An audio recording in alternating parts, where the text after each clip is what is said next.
Hi, this is Eric from longboxreview.com. Hello and welcome to the show. This is yet another previews episode. George is back, as always, to talk previews. Hey, George, how you doing? Hi, Eric. Thanks for inviting me back. Great to be here. So this is previews, September previews for things mostly shipping in November.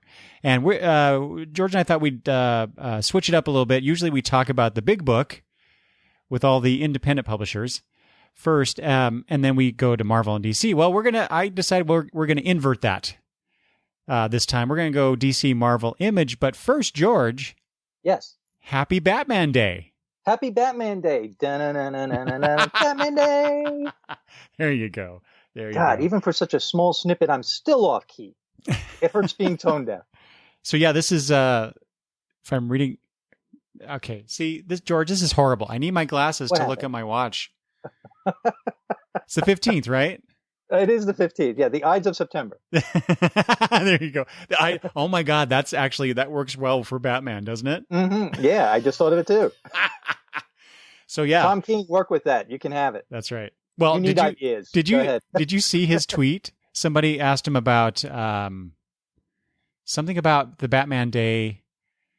Oh man, now I forgot what they asked him, but his response was 9/15. Oh, maybe that's why. Why this day is Batman Day? And he said because if you turn 9/15 on its side, it looks like two dead parents. All right, now I have to do that. But I think it's only on a digital display, almost like when we were kids and we typed out 8008135, and we were all excited as boys that we spelled out a word that is not politically correct.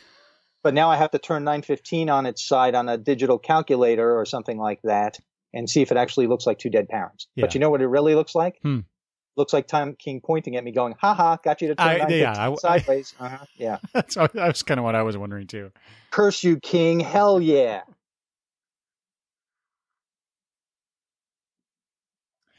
So yeah, I don't know what you did for Batman Day, George, but I put on one of my favorite Batman T-shirts.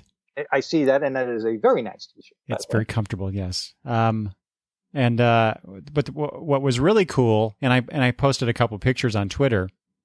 I told my granddaughter Madison that it was Batman Day, and then she disappears for a while, and she comes back out, and then we had plans to go out. We have a local farmers market.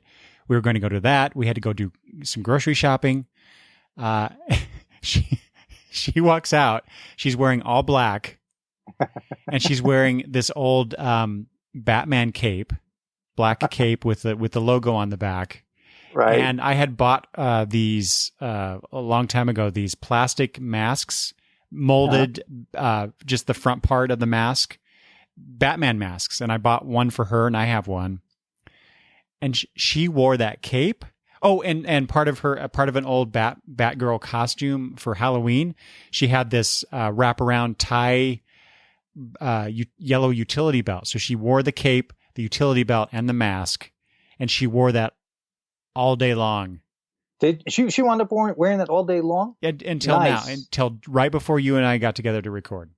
And you posted that picture on Twitter, a picture of her on Twitter, and I thought she looked fantastic. But to be dressed like that all day, now that's commitment. Wow. She is good. I love that kid so much. Mm-hmm. She's not bothered by it. In fact, when like I said, we went to the farmer's market. I bought some fresh vegetables, and the person taking our money just thought it was really cool that she was dressed like that. And then I pulled out my wallet, which is one of those thin wallets, the tough material. I'm showing George on Skype here. It's a Superman wallet, whatever that brand is. I'm going to open up and see if it says, Mighty Wallet. That's what it is. Okay. And she's like, oh yeah, that's really cool too. And so she thought we were both pretty neat. And I will take that kind of compliment any day of the week. So I'm trying to think what are we supposed to do on Batman Day as comic book fans? Is it a day? I mean, I guess comic book stores have something going on. They should, right? I saw my local store didn't seem to be doing anything, but I saw on Twitter that a lot of people were attending things at their local comic shop or just generally going out and buying stuff, which really, quite honestly, George, that's really the point of this, isn't it? Well, I know at the beginning of previews, they do show days like this, and I totally forgot. It's not like I put these things on my calendar or anything like that. But when I saw your tweet is what alerted me to the fact that today was Batman Day. And I immediately went to my local comic shop, Comic Logic's Twitter page to see if they were promoting anything for today. And I didn't see them promoting anything, which doesn't necessarily mean nothing was going on. But unfortunately, I didn't have an opportunity to go over there. Today was an errand day, or else I would have stuck my head in just to see if they had some fun stuff. But back in the day, when events like this would come up, they'd get cupcakes, they'd put some chips out, some sodas and stuff, or waters, and they would have sales. And I'm guessing that's what they did today.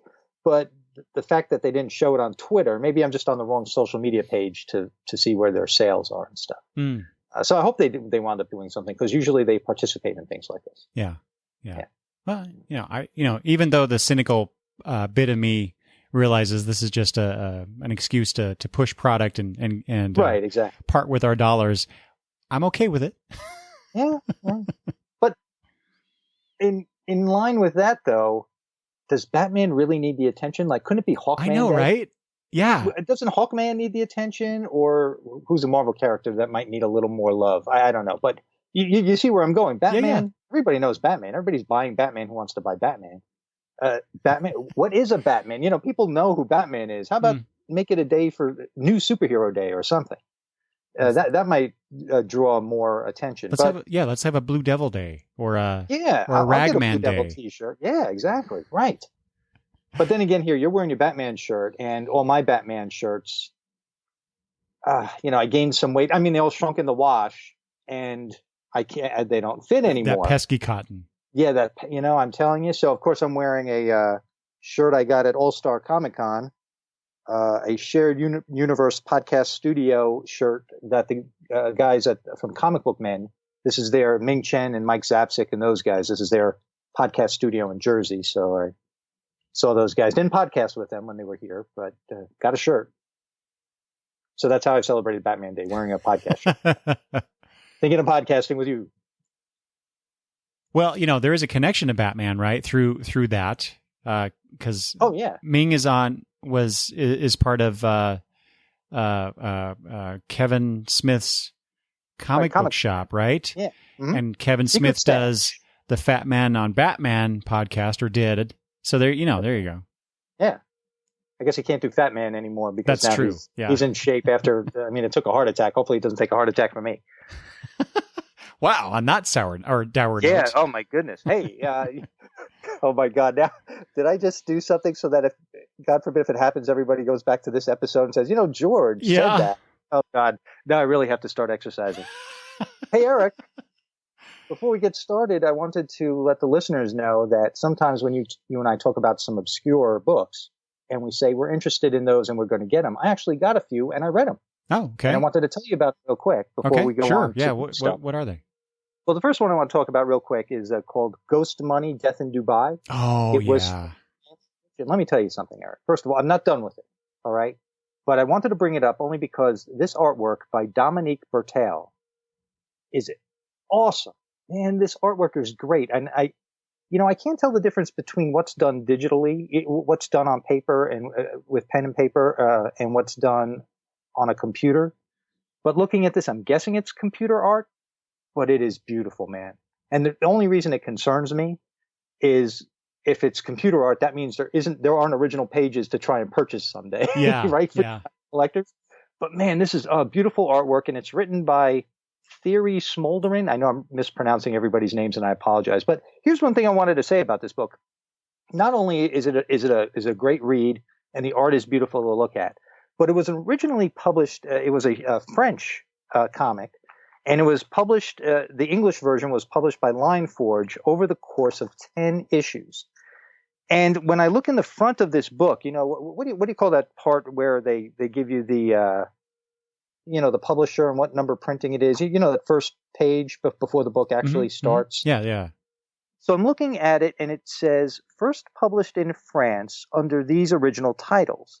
And it looks like it was published over the course of 5 issues in France. So when I noticed that, and I read the first chapter in here, I was trying to see where the heck could Lineforge have made the break to split these 5 issues into 10. And I haven't been able to figure it out, and it doesn't matter, but the comic book nerd in me was trying to figure out how did they do it. Then the other thing that came up to me, which I found very interesting, is this thing was published over the course of 8 years. The first one is copyright 2008, and the last book is copyright 2016. And I'm thinking to myself, how we're complaining, Saga's going on a 1-year break. Sometimes there's a delay for comics.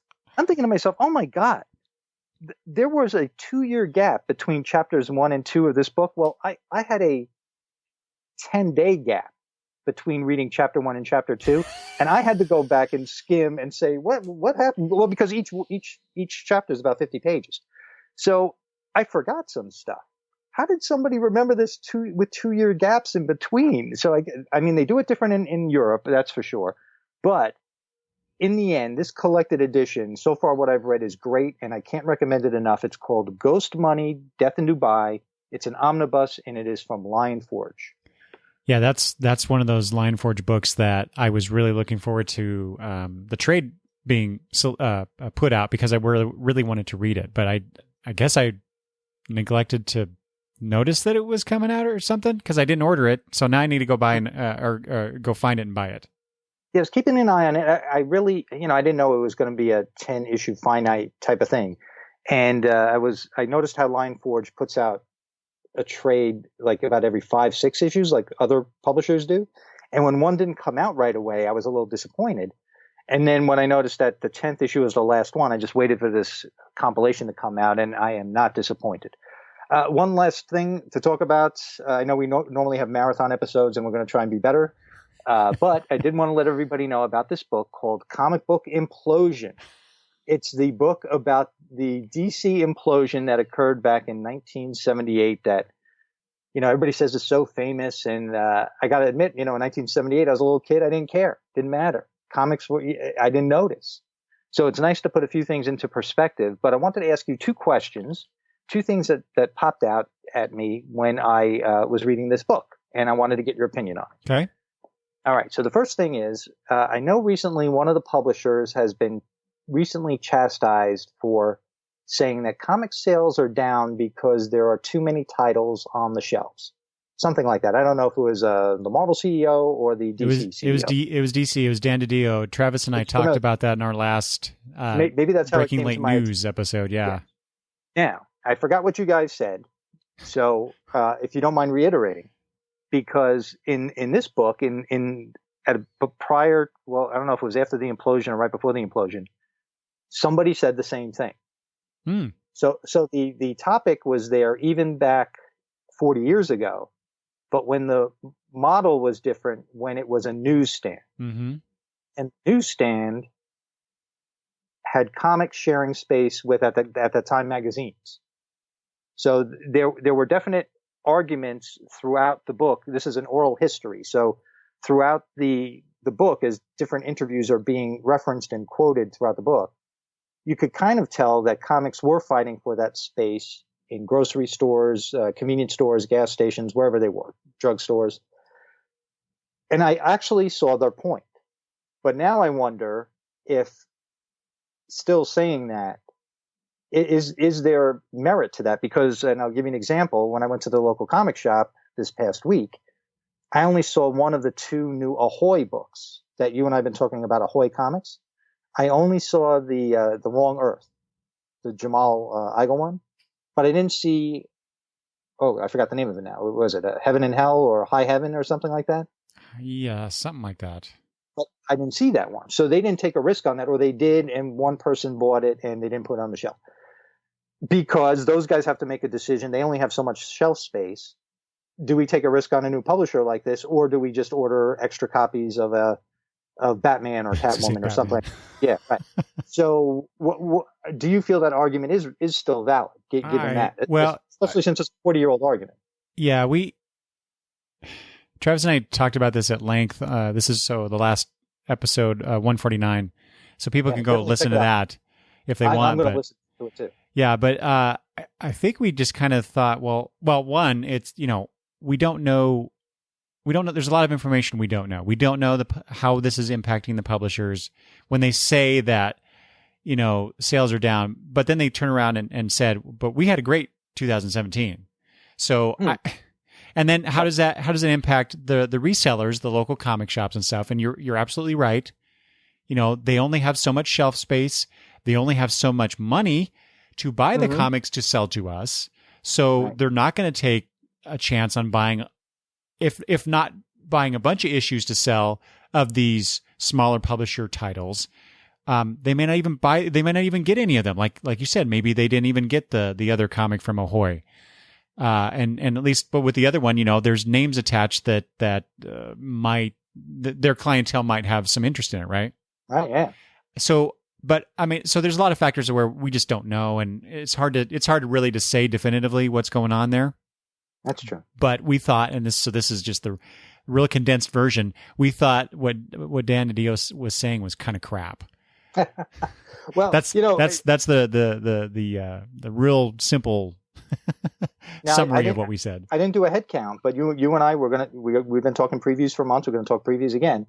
It's almost like there has been an explosion for the big two. I mean, when we see how many titles they put out, so it is almost as if what he's saying is true, but he and Marvel are the ones causing the problem because they're glutting the shelves to prevent the other publishers from getting space. Right. So yeah, and that's the other aspect of this is like, well, yeah, maybe the big two sales are down because of these other publishers, but you're the big two. What? Yeah, right. do you need to sell only your I'm sorry. Do only your comics need to be sold in the market? No. Yeah, no, not at all. Especially when you consider how much we talk about the main catalog. One other thing in here that came to my attention that I wanted to ask you about, if you remembered when you were a kid, when they started to add page count to the DC Comics, they would put 8-page backup stories. Mm-hmm. That was part of the explosion. And one of the quotes in here, and I wrote all this stuff down. I couldn't find my notes. I had written this stuff down at the beginning of the month in preparation for this, but I forgot who said it. It might have been Paul Levitz, but he said, to paraphrase, that the 8-page stories were something that the fans really wanted and adored. Now, yes, I want to know. Okay, so that you would say, looking back on those days. Yeah. Okay. Well, but now, when you and I did the Christmas gab bag in December of last year, I had picked A Brave and the Bold, and the backup story was Nemesis. Mm-hmm. I think I could have done without that Nemesis story. And now I'm thinking about it. I'm wondering if that was part of the explosion. Actually, given what they said in there, I think it's after the implosion, and then when things started to bounce back a little bit. I'd have to double check that, but I could have done without Nemesis. Well, yeah, I guess it depends on the character, right? But okay, all right. But regardless of how you feel about Nemesis or other minor characters that maybe you don't care for, you're getting 8 pages of other characters in that universe, and that's what I loved about it. It's like the characters that you're not seeing all the time. You're being exposed to these characters and the supporting cast, and maybe you're seeing writing and art by people that you wouldn't normally see in these backups. I love those. I wish we had that kind of stuff. And DC experimented with it a little bit a few years back. They called them co-features for some stupid marketing reason, but they were backup tales, shorter page counts and all that stuff. And I was like all for that.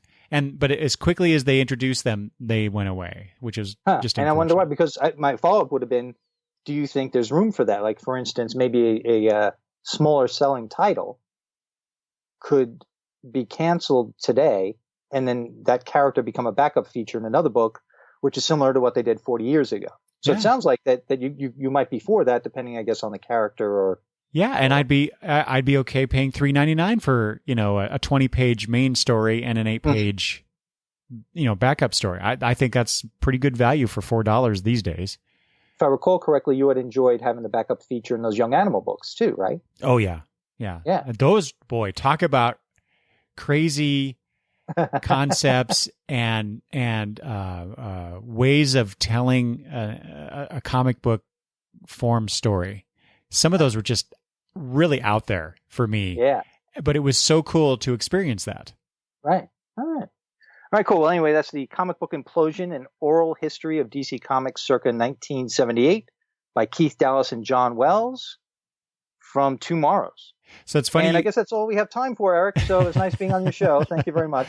It's funny you mentioned that. It's funny you mentioned that book, George, because I actually had that on my list this time to talk about. So this is good. Cool. Yeah, I just I saw it was resolicited in this month's previews, and I thought, I couldn't remember if we talked about it. I thought we did, but I couldn't recall. But I think this time I'm really gonna take the plunge and buy that book, because the DC implosion was right before I got into comics full time. And so I've always been a little curious. I've read things about it over the years. There were whatever the equivalent. I think it was the Meanwhile columns from Dick Giordano in DC Comics, where they talked about that kind of stuff. You just kind of absorb this comic book history over the years. Yeah. But I never really knew, beyond the headline type summaries of what this was. And then when I saw that book, I'm like, that's the bit of comic book history that I really get into. Same here. It's well researched, and in between each of the little oral excerpts that they have in there, the authors have put in how it all connects. And it also tells you what it leads up to, and then it sets up maybe the next set of oral recollections that follow. Yeah. And the house ads and the art that accompanies the text in this book will bring back a flood of memories. Oh, especially sweet. if you were the age that we were at the time. Our minds were sponges. We loved to read these comics. It's a fun read, and I would suggest it for I think a lot of your listeners are interested in comics history, and I think this would be a good book for them. Good. So I would suggest that. Excellent. And speaking of process, I'm going to make one more recommendation. Has nothing to do with comics, but if anybody loves the Olympics like I do, I caught a TV show on the Olympic Channel, if you get that. I forget the name of it, but it was something like The Design of the Olympics or something like that. And it showed how the artists and the graphic illustrators came up with things like the pictograms for each Olympics, for each event, the artwork and the color scheme that identified each city's Olympics for whatever year it was. And it was a fascinating look into the mind of creators. In this case, graphic artists, choreographers, the people who set up the shows, the opening and closing ceremonies, the people who design what the torch looks like, the people who design what the posters look like, what's the feel of the Olympics going to be for that particular year. So if anybody's into any sort of process, it doesn't just have to be comics. You might want to check out the Olympic Channel if you get it and try and find this show, because it was very interesting.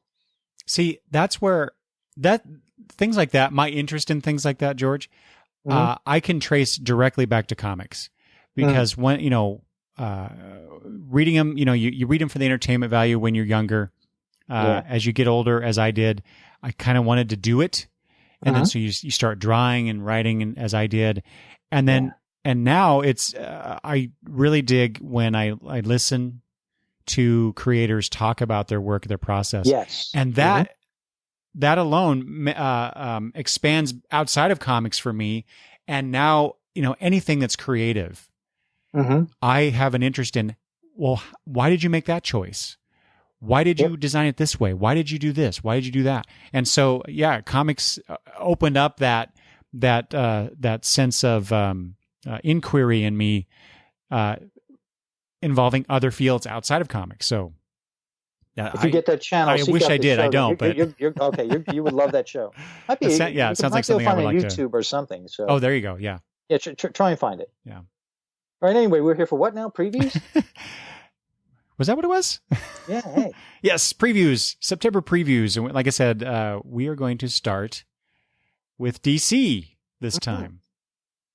So it opens up with the DC catalog opens up with the Justice League, Aquaman, Drowned Earth storyline. George, are you interested in this? Because this is... I'm not. I'm leaving this one to you. Justice League, Aquaman...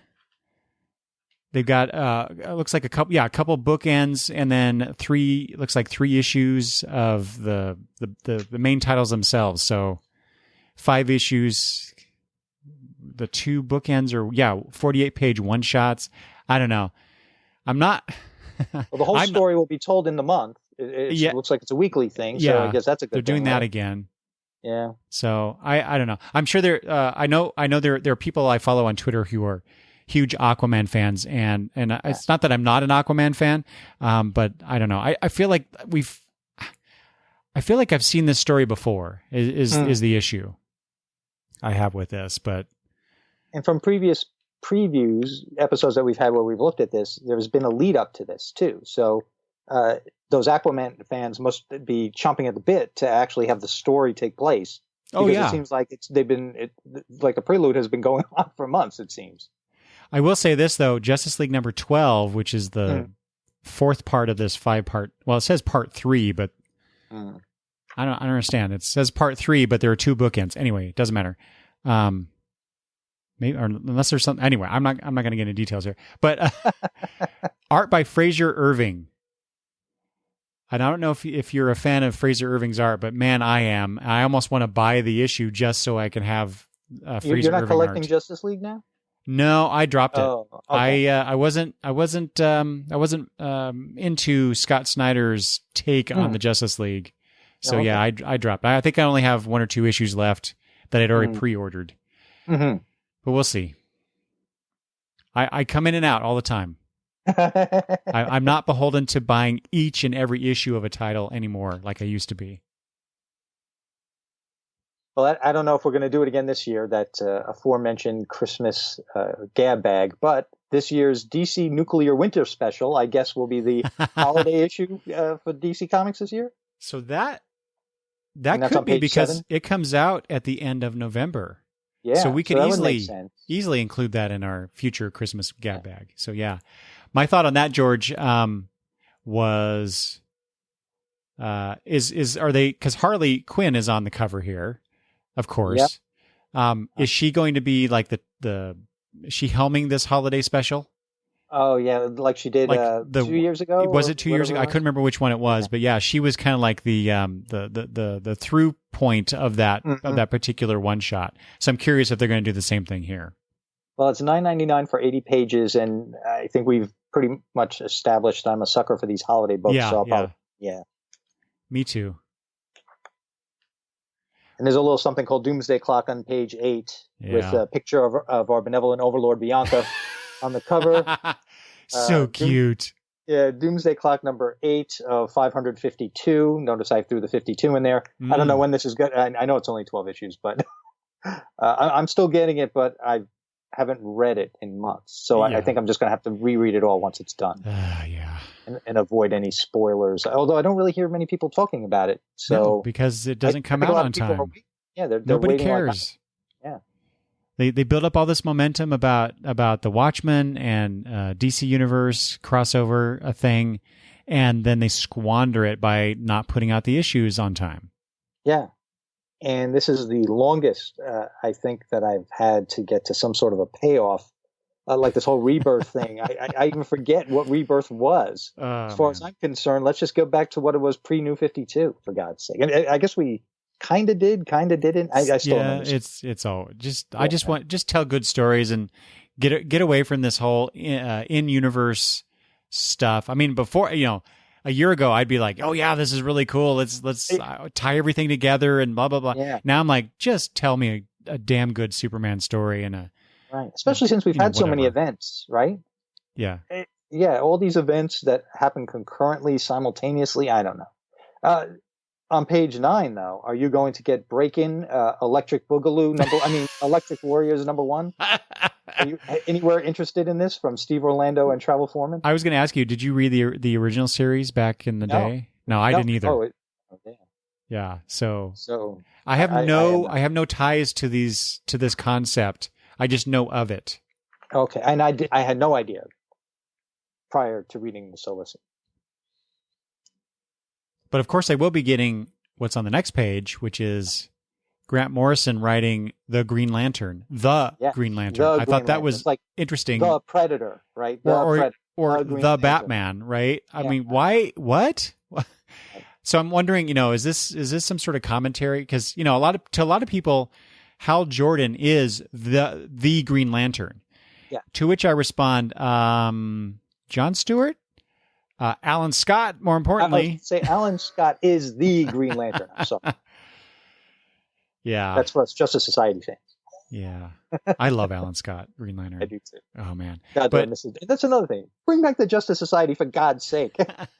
I know you and Peter want the Legion back. I want Justice Society back. Come on, DC. Get with it. Yeah. But yeah, it's one of my favorite writers, Grant Morrison, doing one of my favorite DC characters. So, there you go. I am, Travis and I talked about this on one of the news episodes where I was kind of lukewarm. Oh, really? About that's it? Right. Yeah, and I was a little surprised about that. But the more I read about it, the more I hear what Morrison's talking about it. Mm-hmm. And you had your reasons, and they were valid. I mean, you made your point when you were talking to Travis. But what I really like about the Green Lantern concept is not the one character. It's not Hal Jordan, and I have no problems with Hal Jordan. Yeah. As a character, but I really like the whole Green Lantern Corps concept. All of these aliens across the DC universe with these power rings and what they deal with and their stories, and they've created some really interesting Green Lantern Corps members over the years, and I love it when we see more than just Hal Jordan ring slinging. Right. Yeah. So it will be interesting to see what they do there. Yeah. So basically, DC, Eric's going to take out his Superman wallet, branding again right there, and take his money. And I guess take your money for what's on page 11, Heroes in Crisis number 3. Yeah, I'm getting that.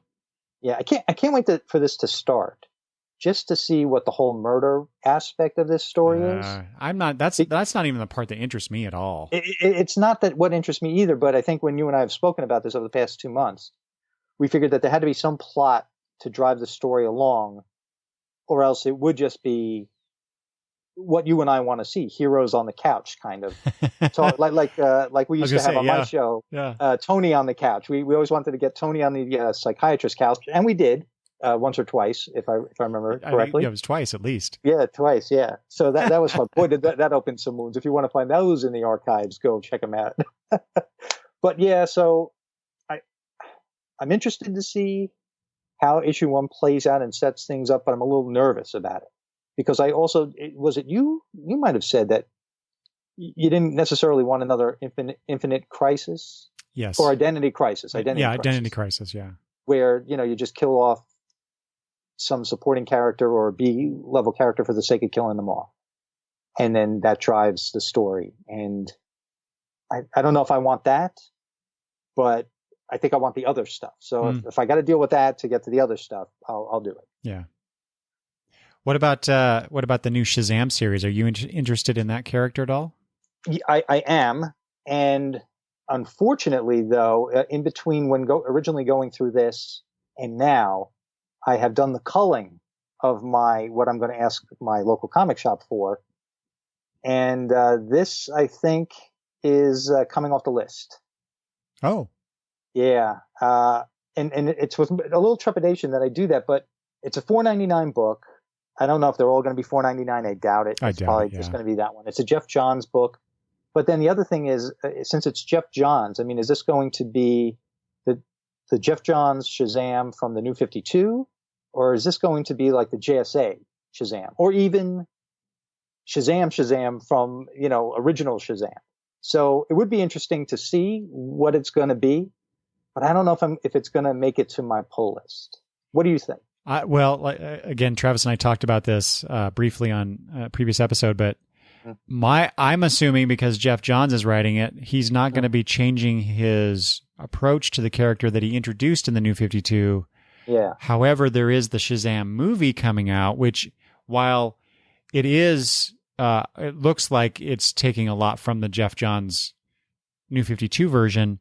I'm sure they've made some changes to that character, and don't get me wrong, I'm looking forward to watching that movie, regardless of how I feel about the New 52 Shazam. The comic has no bearing on whether or not I see that movie or my anticipation of that movie. I want to see that. But my guess is it's going to be more New 52 than I like. And so I'm if I'm not going to get it, but if I hear good things, especially from people that I know, like on Twitter, who are huge Captain Marvel / Shazam fans, if they say it's good, then I'll pick up the trade down the road. And that might be the route I take too. One of both of our favorites is on the cover of Suicide Squad Black Files, page 13, The Gentleman Ghost. Not enough to make me buy the issue. But it's always nice to see the Gentleman Ghost. Man, just that cover though. Again, Fraser Irving cover. Oh my God, I love his work, and that Gentleman Ghost on there is just so cool. I know. He's a great character. Underused. Well, maybe not underused, but since I guess I don't buy a lot of DC books, so I don't know if he's underused, but he seems like he's underused. Oh, Irving? No, Gentleman Ghost. Oh, yeah. But then again, you don't want him around all the time either. No. So you got to pick and choose. I can't wait for him to show up in the new Hawkman series. Is that coming up? I have no idea, but I sure hope so. You sure hope so? Okay, it would make sense. Gentleman Ghost with Hawkman, I've seen issues in the past, but my first encounter with this character was in a Batman comic. Yeah, same here. And seeing how Batman approaches this idea of a ghost, I just thought was always funny. Because he is a ghost. It's kind of like if Scooby-Doo actually had to deal with a ghost. Right. Mm-hmm. Although anti Scooby-Doo because Batman wouldn't be afraid. But he might say zoinks. Could you imagine if Batman actually said zoinks? Says zoinks. Tom King, it's yours. Like I said, you need ideas. Zoinks. All right. So what about G. Willow Wilson, the great writer, starting on Wonder Woman number 58 and 58 and 59 are coming out in November. Yep. See, so that's where to do it. That's where I jump on. Although it's page 14. Yeah. Nothing against Carrie Nord, but because Carrie Nord did the art on one of the New Age of Heroes books. Okay. I think it was. Oh, I'm getting them all confused in my head at the moment. But the last one that I reviewed. Oh, was that The Unexpected? Yes, there we go. Okay. I was not impressed with that. Okay. But I don't, who knows how that book was produced, how quickly, and anyway, I'm a little trepidatious about the artist on this, but we'll see, because I am getting this because I want to see what G. Willow Wilson does with Wonder Woman. So I'll jump back on Wonder Woman. We'll see how it goes. Oh, actually, I'm looking at the solicit now. It was The Unexpected because they put in parentheses next to his name. Yeah. But there it is. If it's on the stands, the Terry Dodson and Rachel Dodson cover might sell it on people if they don't even know that G. Willow Wilson's in there, right? You can't go wrong with a Terry Dodson cover. Yeah. Now, how are you enjoying? I see Action Comics 1005 on page 15. Are you enjoying Bendis verse Superman? Yeah, it's getting better. I'm enjoying it more. I'm still reserving judgment, though. Okay. I haven't totally made up my mind about Bendis's take on this character. Okay. So we'll see. I'm still reading though. I'm still reading it. It's still on my pull list. Mm-hmm. All right. What else you have going forward from that page? Let's see here. I just want to note that for the Young Animal fans, what page is this on? 29. That we finally get the 12th issue of Doom Patrol. Oh wow! With art by Dan McDade instead of oh boy, it's been so long I don't even remember who the artist. Nick Darrington. Yeah. I have a little note here to ask you, what is this Doom Patrol issue? Because I thought all that stuff was done, so I guess it's not. Oh, okay. Yeah, it's weird. So they all the other titles basically have been done, but for some reason, I don't know what was going on with this, but they had up through issue 12 at least written, I guess. So I guess they want to get it out. So here's your ending to the Young Animal experiment, and we'll see what happens next, I guess. What do you think about the photos of Robot Man that have come out on Twitter? Do you have any comment on that? For the new the DC Universe streaming stuff that I thought it looked pretty cool. Yeah. I have to say, I sent that off to Travis to get his reaction. I don't know that he saw it, so I have to ask him explicitly what he thinks about that. And he's a big Doom Patrol fan. He's the huge Doom. He has. Okay. I think he has all of the issues in which, or nearly all of the issues in which the Doom Patrol have appeared in their main. Whatever the book was before they were in the Doom Patrol title. Okay. I can't remember the name of that. I don't either. But anyway. he's got them. Yeah. Wow. Okay. So yeah, he's a huge fan. So I'm sure he and will only be on this show. Only on this show, the listeners of this show would be impressed by that, right? Like for instance, if he told that to a coworker, they'd be like, "Huh?" But to us, we're like, "Yeah, go Travis!" You know. So Travis, you're among friends here. We're impressed. That's cool. Yeah, we like. Yes. I'm just gonna let everybody know. I kind of in my mind, I started to make sure to let everybody know what's on my pull list. I'm just going back to page 24 to say cover number 3 from Brian Michael Bendis is on my pull list. So I can't wait to read that. Yeah, number 1. Actually, it was at the store. Did I pick it up? It's probably in my bag, so I haven't read it yet. But I'm looking forward to it. Yeah, I'm gonna get the trade on that one for sure. All right. So what else do you have going forward? What else are you buying? What else are you interested in? Well, I was coming out of Batman, I think 54 or 55. I can't remember which one, which was a Nightwing-centric story that Tom King was writing. I think I jumped back on Nightwing with issue 50, and then here we have issue 52 and 53 solicited. And it says here... who is Dick Grayson? That's the question haunting him after the devastating injury he suffered in Batman 55. And so when I first read this solicitation, George, after I got the previews catalog, I'm like, ooh, what's this? What's going on? You know, so I'm all excited to find out what's happening to one of my favorite characters of all time.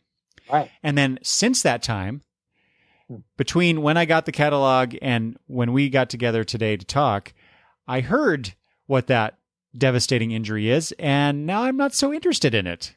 Oh, really? Yeah. Oh, so there was a leak, because 55 won't come out for what, like another 2 weeks? I guess, yeah. Was it a month or something like that? Yeah. But yeah, there's been some chatter about what's going on. In fact, there is, I don't know if it's in this, no, it's something I saw on Twitter. I saw a preview image of Nightwing, Dick Grayson, and there's a thing that is showing, you know, what this is, and so, or at least the result of it or something. But now, do you want me to tell you what it is? I'm curious, but I don't know if your listeners want to know. So maybe you tell me when the mics are I'm off. sure they know. I'm sure they know what this is. All right. Well, yeah, I'm not reading it, so so spoiler, everybody. If anybody doesn't want to know. Spoiler. And I will admit, I could be wrong about this because I saw this information while I was at Rose City Comic Con. And so I may not have gotten all the information. But what I gleaned from these posts that I saw was that he has amnesia. Oh, okay.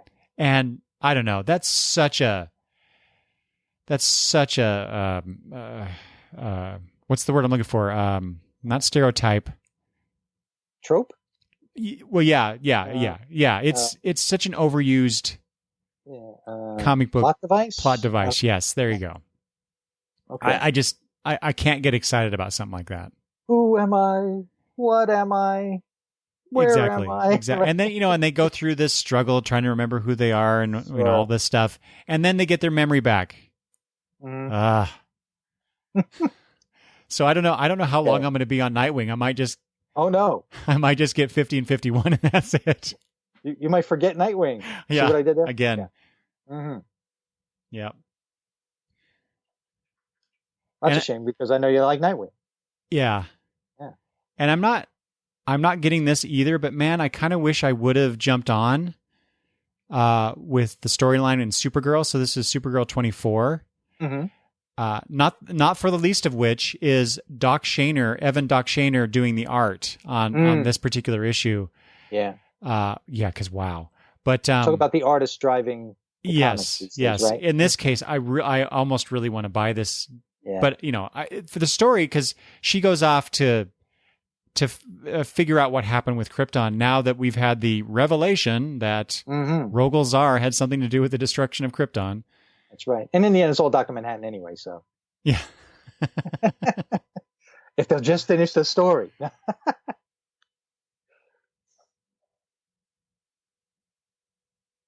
I jump ahead to page 40 only because it's Justice League Dark #5.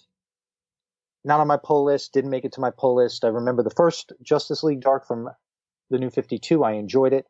This cast of characters I enjoy, but I bring it up to the listener because of Detective Chimp and Dragons. I mean, you can't go wrong. And if stories weren't so decompressed and written for the trade, I might pick up the single issue just for that, just to see Detective Chimp take on Dragons. But I know it's part 5 of some 6-part story. I'm not going to understand what's going on. I'm not going to get a resolution, so I'm not going to bother. Yeah. But hopefully you folks out there who read Justice League Dark will enjoy this tale. I've read a couple issues so far, and issue 2 certainly improved upon issue 1. Well, that's good to hear. I don't know that it improved it by much, but, still an improvement. Oh, what else you got going on? Because I don't have anything until what page is this? 46. Oh, go ahead. Well, the Plastic Man miniseries will end in November with issue #6. And like I had told you, this is one of those stupid things where I don't know why I didn't enjoy it from the get-go, but because it was only 6 issues and I knew that, and actually, okay, here's something for the publishers, okay? I knew this was going to be a 6-issue miniseries. Because of that, I kept going. Had it been ambiguous, like a lot of these are, a lot of fans complain that, oh, well, you knew it was going to be a miniseries, or I guess maybe the real intention was if sales were good, maybe they would have kept it going. But they don't tell us a lot of times that it's a finite story. Knowing it was a finite story, I picked it up. Had I not known it was a finite story, I would have dropped it after #1, which is counterintuitive to the publishing mandate that they seem to have, because they feel that if we don't know that it's a miniseries, we'll be interested in picking it up. The only reason I kept going with it, not enjoying it as much as I thought I would, is because I knew it would have a 6-issue run and end. So take that, publishers. You got me because I knew it was a miniseries. So how about letting the reader know, and maybe we'll pick it up and finish the story even if we're not enjoying it. Huh. That's so funny you say this, because I'm the same way. Yeah. If I start with a miniseries, it's the completionist in me. I have to get all the issues, even if I'm not enjoying it. But I will not hesitate to do that on an ongoing. And I was hoping that things would change after reading issue #2, issue #3, and it hasn't. And it's Gail Simone. Everybody loves Gail Simone. And this is another one of those situations also, Eric, that I think where I'm not picking out Gail Simone, but I'm just going to put it out there that I think there are some people out there who love a creator so much that they'll read everything and say they like it or think they like it, but they really don't. But because it's that creator, and either they've developed a relationship with that creator and now they're sort of friends, or because they have a particular point of view, and because they share that point of view, everything that person does has to be the best thing they've ever read since, I don't know, Catcher in the Rye. I don't know. I'm trying to think of something, but you can't admit that sometimes they don't have a hit. People have a miss sometimes. And in my opinion, this was a miss, and yet I'm still reading. But again, because I know it's a miniseries. So again, publishers, let the reader know what the intention is so we can make a decision based on that real information. Stop giving us fake news. But anyway, Plastic Man #6, final issue, page 46. I just have a couple more things in the trade section. So if you have anything else, George. Cool. Yeah, let's see. Let's see. Why did I do this way? All right. I just have one question to ask you about Sideways. Still doing it? Yes. Okay, I am too, and that's another thing. I'm enjoying Sideways more than I'm enjoying Plastic Man. I don't know why I'm still doing Sideways, but I have the feeling that it might not last past issue 12. I was thinking exactly the same thing. And I am interested in what's currently going on with the the Seven Soldiers. That's the only reason I'm still with Yes. this. And what is it? It's issue 10 in this previews, right? Yes, on page, what is this, 51? Yeah. So, I mean, and that's the aftermath of something that happened in issue, I think, 6. Yeah. And that's another thing. I'm more interested in what's going on with the Seven Soldiers right now and what could potentially be going on with that huge time travel, space-time continuum guardian, whatever he is. I forget his name. Give me more of that. The stuff that they're trying to do to make him like a Spider-Man. You know, remember how when all these came out Exactly. and you made the comparisons and everybody else made the comparisons to different Marvel characters? Stop putting the Spider-Man spin on this guy. Give us this cosmic stuff because apparently he's totally... there's something with him with that dark multiverse thing that they're trying to push so much. Mm-hmm. Focus on that. Forget all that other garbage. Yeah. Give us that. But if they're going to go back to that and ignore that time-space continuum guy once this little adventure is over, I'm out. I am out. Yeah, I feel exactly the same way. At least, though, we get Kenneth Rocafort back on art. Yeah. Yes. I'll take that any day of the week. Oh, yeah. I mean, he was in large part why I wanted to read the series in the first place. And then he hasn't, I understand the way that they're doing comics these days.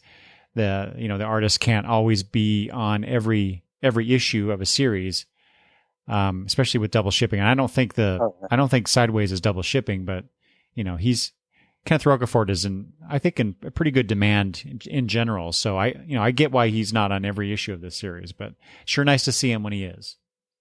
And on the opposite page, I just have to say on page 50, the nostalgic cartoon, Saturday morning cartoon watcher wants to see Dastardly and Muttley stop that pigeon with Scooby-Doo and Scooby-Doo team up number 44. Yeah. I figured you might like that. Yeah, I'd have to get that. Now, that's the version of Dastardly and Muttley I want, not this new stuff that they're doing with Hanna-Barbera. And get off my lawn, hashtag. And then page 59, the Terrifics number 10 is on my pull list. I'm still enjoying that. And now I'm on to trades also. What do you got? Did you ever read all of those oversized Alex Ross, Paul Dini trades from a decade ago? Yeah, no, I did not. Oh, well, but I do notice they're here. Yeah, so I highly recommend you. Anybody else who hasn't read those. So this is a collection of Superman, Peace on Earth, Batman, War on Crime, Shazam, Power of Hope, Wonder Woman, Spirit of Truth, Justice League, Secret Origins, and Justice League, Liberty and Justice. So that's all of them, right? These are painted graphic novels by Alex Ross and Paul Dini. So it's a trade paperback edition. So you're not getting like the full scope of Alex Ross if you didn't get those oversized collections all those years ago, but still an impressive set of stories, examining kind of like the iconic views or what am I trying to say here? Just how iconic these characters really are in the DC universe. Wonderfully depicted by Alex Ross, of course. And you know how they say when a writer takes on a character and they say, oh, they don't have the voice of that character. They're not doing, the character isn't acting like what the character is supposed to act like. Well, these are supposed to be the epitome of what they're supposed to be. Yeah. Am I correct about that? I think so. Pretty damn close. Not 100% all the time in these, but boy, I mean, one of these actually even, brought a tear to my eye when I read it the first time. Oh yeah. So. Which one, dude? Which one? Oh gosh. I think it was Wonder Woman. Oh, wow. Now, how much is that book, Eric? This is $30. Okay. And it's a soft cover? Yes. Okay. Now, just for comparison purposes, I guess because the Shazam movie's coming out, on page 82, they have just the Shazam Power of Hope hardcover for $17.99. So the only thing I could think of is because the movie's coming out. And if somebody doesn't want to buy that whole thing, but which is only really double the price for all those stories. So I don't know. It might be worth it to just buy the soft cover. I mean, I know people like hardcovers. Yeah, if you're contemplating getting the Power of Hope hardcover because the movie's out, and just go for the rest. Just go, yeah. Spend that extra bucks and get all 6. Yeah, exactly. Opposite of that page, George, is Superman Shazam First Thunder. Yes. Oh, it's a deluxe edition hardcover. I didn't realize that. By Judd Winnick and Joshua Middleton. I've heard over the years, I don't remember when this came out originally, but I've heard over the years that this is a really good story. And I haven't read it, and I've heard the same thing. So maybe now's the time to pick it up. I'm going to get this one. Yeah. And going back, especially since you do the Legion project with Peter Rios, and you guys are Crisis kids, just like me, although don't ask me the kind of trivia that you guys know, that's for sure. But on page 69, there's the Crisis on Infinite Earths Companion Deluxe Edition Volume 2, yeah. which I guess, well, maybe you and I talked about Volume 1. But so these are those stories that were tie-ins, right? Right. That's what's going on here. Crisis right? appearances and other titles. Yeah. Is this something? Well, I mean, this is a hardcover, so it's $75. But if people never read this and want to have bought the maybe soft cover of Crisis on Infinite Earths and want to see all the tie-ins, well, maybe you wait for a soft cover edition of this, but it is out there for $75. I mean, you wouldn't invest in this, right? Because you probably have all. I was going to, and then I realized it was $75, and I'm like, I probably have a good chunk of those issues. Yeah. So I'll wait. If they come out with trade versions, I'll see what issues are in each trade. Because that's going to be like 4 or 6 trades or something. Yeah, I guess so. Yeah. And then I'll decide if I want to get. I'll pick and choose which ones I get. Right. Exactly. Because so for DC, some of those, for me, but some of those Crisis tie-ins are just Red Sky appearances. I don't know if that's what they put in this omnibus, but if it is, I don't want that. Yeah, no. I don't want those. Yeah, no. Okay, on to Marvel? Yeah, let's do it. Okay. And another thing that has been a pet peeve of mine that I think we brought up ever since you and I have been doing these together is Marvel does not tell you what the theme of the variant covers is going to be this month, and all of a sudden they pop up. So after going through this book, I realize it is Uncanny X-Men variant month. Of course. I wish they would tell you that at the beginning of the book. But yeah. Mm-hmm. Yeah, I mean, I guess we should have realized that because Uncanny X-Men #1 is exactly. coming out. But that's tell us at the beginning of the book, like DC usually does at the beginning of their book. So issues 1 through 3 are solicited. Yeah, with issue 1 being 72 pages, $8, and then the other 2 are 32 pages for $4 each. Yeah. But they're bringing, I don't know, they're bringing classic X-Men. I don't know what this means, because it's the Uncanny X-Men brand. But I don't read X-Men generally speaking, and haven't for years. So I don't know exactly what this means, but this is a 10-part weekly event. Yeah. And I have no, this is apocryphal to some people. Yeah. But I just have no real connection to the X-Men. Me neither. Not anymore. I mean, maybe this seems to be my new mantra here on the show, but maybe teenage or early 20s me might have been interested in this without a 20-year gap in my X-Men reading. Exactly. But, and of course, all the characters on the cover of #1, I mean, they're characters I know and love, except X-23, I don't know much about her because I'm not reading X-Men now, but I mean, I recognize her and stuff. But this does nothing for me. And once again, I'm surprised if they're going for the nostalgia factor. I would think you would have had to have been still reading X-Men all this time. It might still be hard to come back because that's what X-Men is, right? It's like a soap opera. Yeah. Or unless they've totally changed and they're not really a soap opera anymore, but it is hard to just jump right in, even if it is a #1. But what I do like, though, is the issue #2 version of the heroes that the poses the heroes wearing on issue #1, the multiple man. Oh yeah. Poses. And I think that's pretty cool. That's kind of cool. Yeah. I think in #3 over here, the cover reminds me of those Ed Piskor, his grand design things that he's doing with the X-Men, where he splits the cover in half, and he's got one version of the character, an older version on maybe the left, and a newer version on the right. For some reason, that's what this page, cover #3, reminds me of. But no, I'm not interested. Good observations, George. And again, 20-year-old me might have just bought number 2 just because of the cover. They also seem to be celebrating Marvel Knights' 20th anniversary this month. Yeah, that 2-page spread in the catalog here with the Joe Quesada art. Oh my God, that's just awesome. And I think that's later shows as a poster, right? I think. Oh, is it? Okay. I think so, in the poster section, yeah. Anytime I see Daredevil in his classic red and yellow costume, definitely. I just love. Yeah. Now, I'm going to make an admission here. I know you're a DC guy, so you may not have the same view of all this. But at the time that Marvel Knights came out, that's when I got married.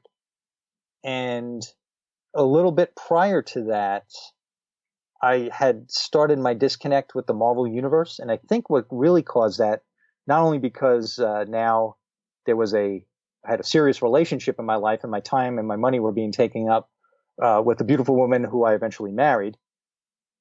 I think that whole Heroes Reborn thing, where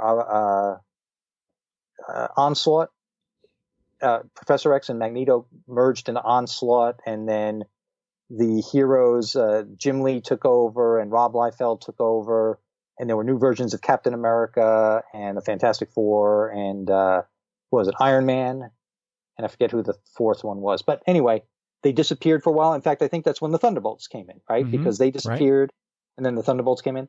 That whole era was my drop-off point. Huh.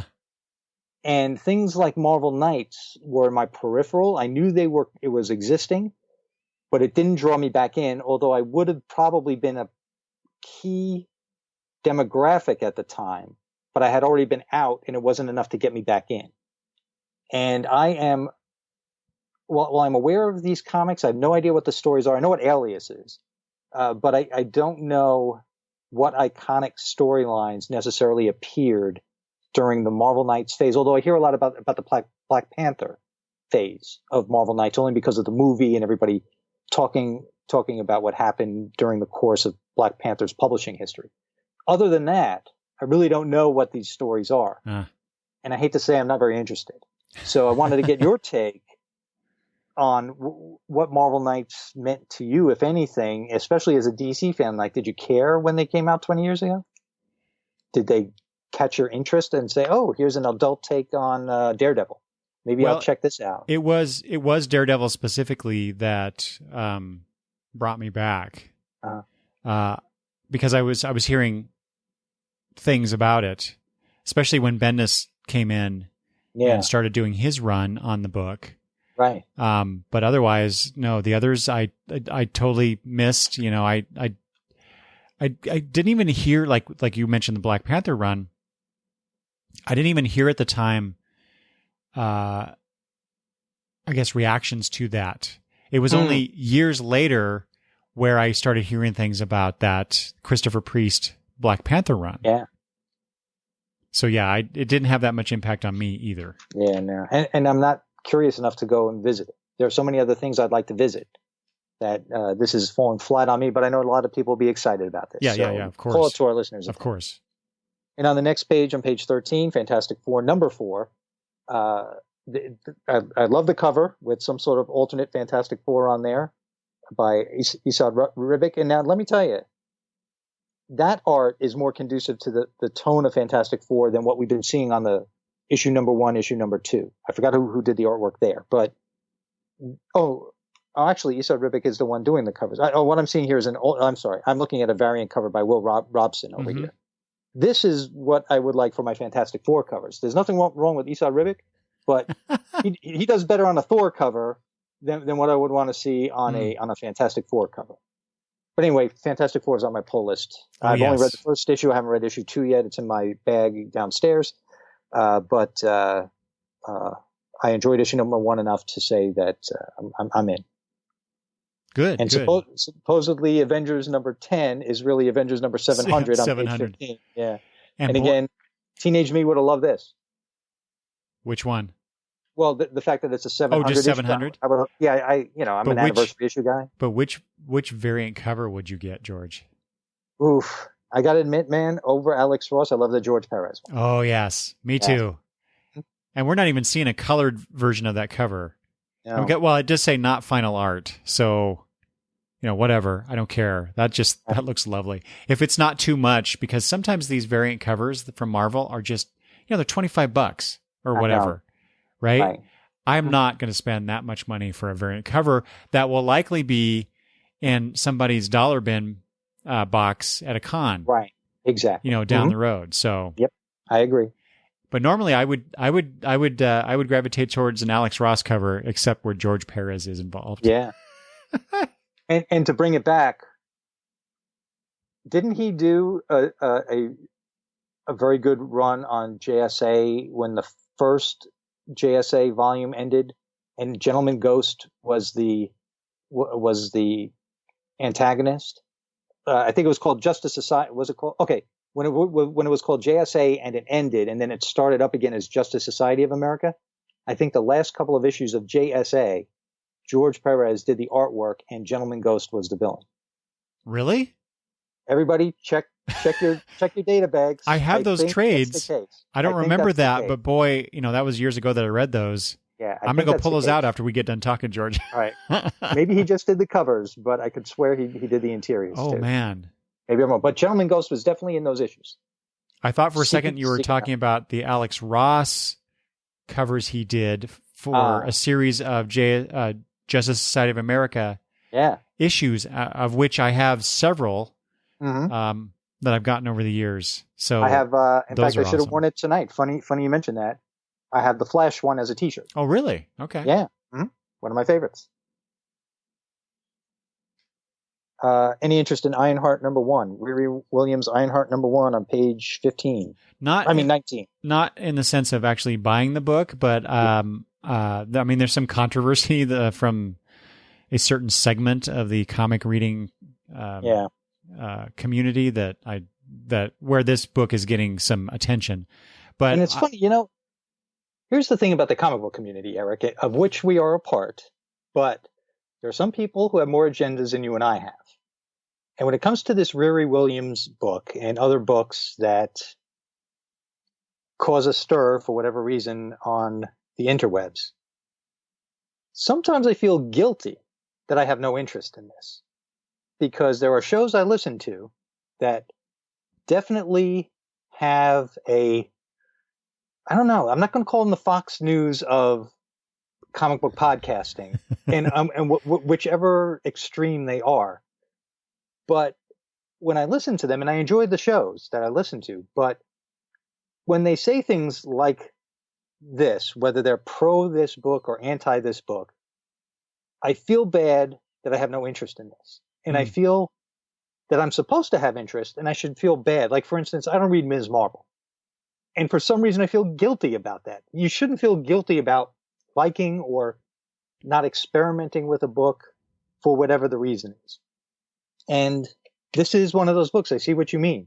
And that's why sometimes social media can be such a detriment, not only to the comic books community, but to the world in general. I learned so many things from social media, like that today was Batman Day. But things like this sometimes give you this guilt that you really don't need in your life. my besides that aspect of surrounding this book and this character, which I don't care whether a young black woman is now an Iron Man like character. So what? What I did gravitate towards on this is that, and part of this bit I'm about to say is also part of this, I think. But Eve Ewing is writing it, and she is an award-winning poet, and so that's where I was like, "Oh, that sounds interesting. What could a poet do with a comic?" Well, just like when Ta-Nehisi Coates took on Black Panther, and now he's got Captain America, right? And I think, isn't the woman who writes Shuri, isn't she an author? I believe so, yes. And the next book I know we're going to talk about, which is on page 21, is and was supposed to be written by an author. And Brad Meltzer has written comics before. You get a guy like Kevin Smith, who's a screenwriter. So when you get these people from the other mediums to come in, it is always interesting. And that Eve Ewing is a poet adds another Yeah. point of interest. Exactly. Yeah. That makes me want to read it just to see Mm-hmm. how a poet would approach a comic book story. Exactly. Yeah. And I like that these people are coming in from different areas of pop culture to write comics. I think it's a great thing. Yeah. Yeah. So let's go into something that I know you think is not so great. The elephant in the room, so to speak. Yeah. So why don't I let you lead the conversation on this, because you probably know more than I do anyway. Well, so this is, and I actually got some not some information. Travis had pointed this out, and while I was it the last few days, wasn't it, on Twitter? And you were like, yes. This should be, you guys should get on the mic and news. I mean, if anything needed breaking late news, this was it. Even if you guys only did 15 minutes, although I don't think you could have done only 15 minutes on it. Oh, and then you said, not my brand, right? And I can understand that. Yeah. At least not to do an emergency episode. Right. But so, it's appropriate that, because since you brought that up in that sense, that we're talking about it today. But so there was a new miniseries for the Vision, a 6-issue miniseries being solicited here in the Marvel previews, written by Chelsea Kane. It looks like Mark Moen, with art by a newcomer, Odd Koch or Koch. I'm not sure how to pronounce that. Yeah, I'm not sure. Yeah. So I was going to get this because this is part 2 of the Vision's story post the Tom King Vision comic from last year or so. Yeah. Written by Chelsea Kane, whom I have adored on Mockingbird. I don't care what anybody else says about that book. I loved it. And this news we're going to talk about in a second follows a panel that I attended at Rose City Comic Con with Chelsea Kane, and I just kind of fell in love with that woman. And at the time, at that panel, the news wasn't there. Though. Exactly. And so, but the news is, of course, so here's this, like I say, here's the Vision #1 of 6 solicited here. And it was announced just a day or two ago at the time of this recording that even though they have 4 issues done, Marvel canceled this series. Strange, huh? Very weird. Yeah.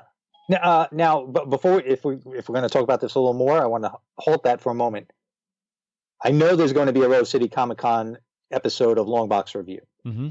Do you and whoever else may be on that episode talk about that panel? A little bit. We do talk about it a little. Okay, so I'll leave it to that episode, so I won't ask any questions. Yeah. But it's unfortunate that this is not going to see the light of day. I did see, and boy, Chelsea Kane went to Twitter and was pretty vocal about her disappointment with. And did she give any? Did she give any reason? Not that I saw. Not that I saw as of the other night. Mm-hmm. Especially with 4 issues in the can. Yeah, exactly. I mean?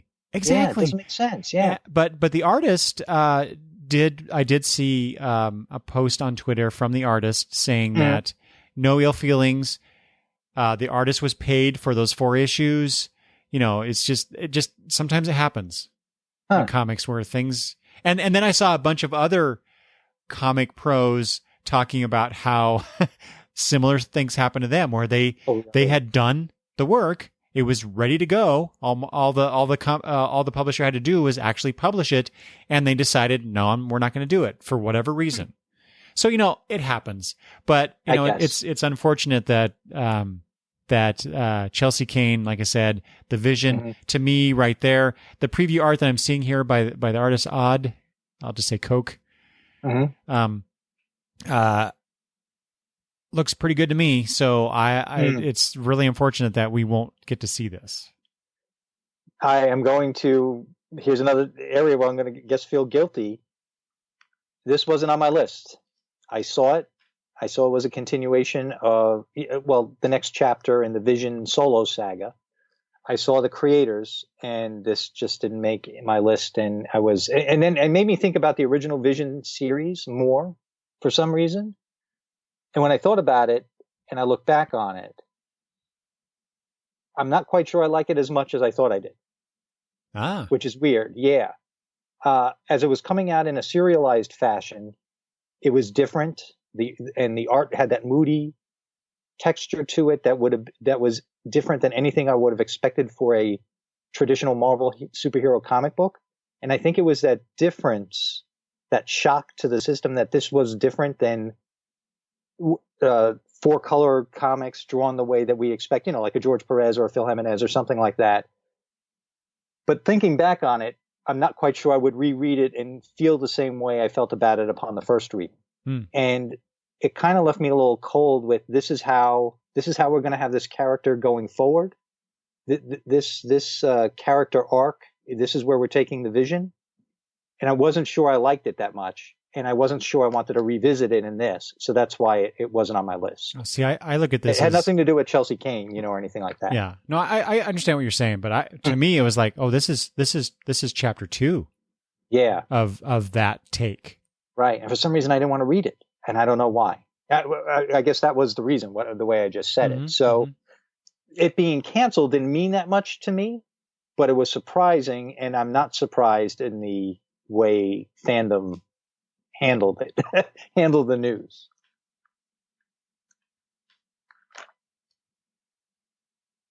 You think we'll ever see it, or will it be in like canceled comics cavalcade like I read about in this comic book implosion book? Good question. Yeah. I have no idea. In those other cases where the creators said that their projects had been canceled, did anybody mention that did somebody say, oh, mine was canceled because of this? Like, for instance, this isn't where they wanted the character to go at that time. So they had to cancel my series because they were taking the character in a different direction, and my book wasn't going to fit in that editorial mindset of wherever they were going to take character A. I'm sure that probably has happened throughout the years. I didn't specifically see any reasons posted for those particular curators. I see. Mm-hmm. Because again, Just even that it with the Vision, I'm not reading the Avengers. I don't even know where the Vision is these days, but where they took the Vision, to carry that forward in a team book like the Avengers or wherever they may put him, and then I know Viv is in the Champions, or at least she was. I don't know, I guess she still is. But that is a difficult character development to carry forward in what would be considered a mainstream character now, because he's in the movies. And maybe they do have a different direction they want to take the Vision, almost forgetting, almost like they want to forget the moodiness of that miniseries. So it could be something as simple as that. They have different ideas, especially with the Avengers Infinity War Part 2 coming out. Yeah, but maybe that's not where they want to take them. But they already paid the artist to do 4 issues and Chelsea Cain to write the series. Yeah, I get it. I get it. I don't know. That's yeah. It's one of those you want to curiosity know, right? things, right? Yeah. You want to know. People like us, we want to know. Yeah. People like us, your listeners, we're the process people. We want to know. Yeah. Well, 40 years from now, they'll come out with a book. Yeah, more importantly, I would just like to see the damn book. But yeah, right, exactly. Oh, yeah. Well. I'm going to breeze by this unless you have anything to say about it. But any interest in Dead Man Logan number 1? Yeah, me neither. Okay, so let's move on.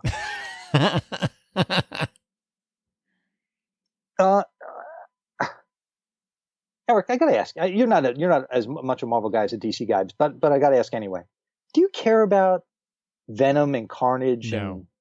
And me neither. But absolutely apparently not. Because of people like Donny Cates is writing Venom, people are loving it. And I don't even understand how Venom had his own series in the past, much less now. And now they have Venom and Carnage number 1, and Donny Cates is writing it, so of course people are going to buy it. But I've got no interest. What about on page 25, the Black Order number 1?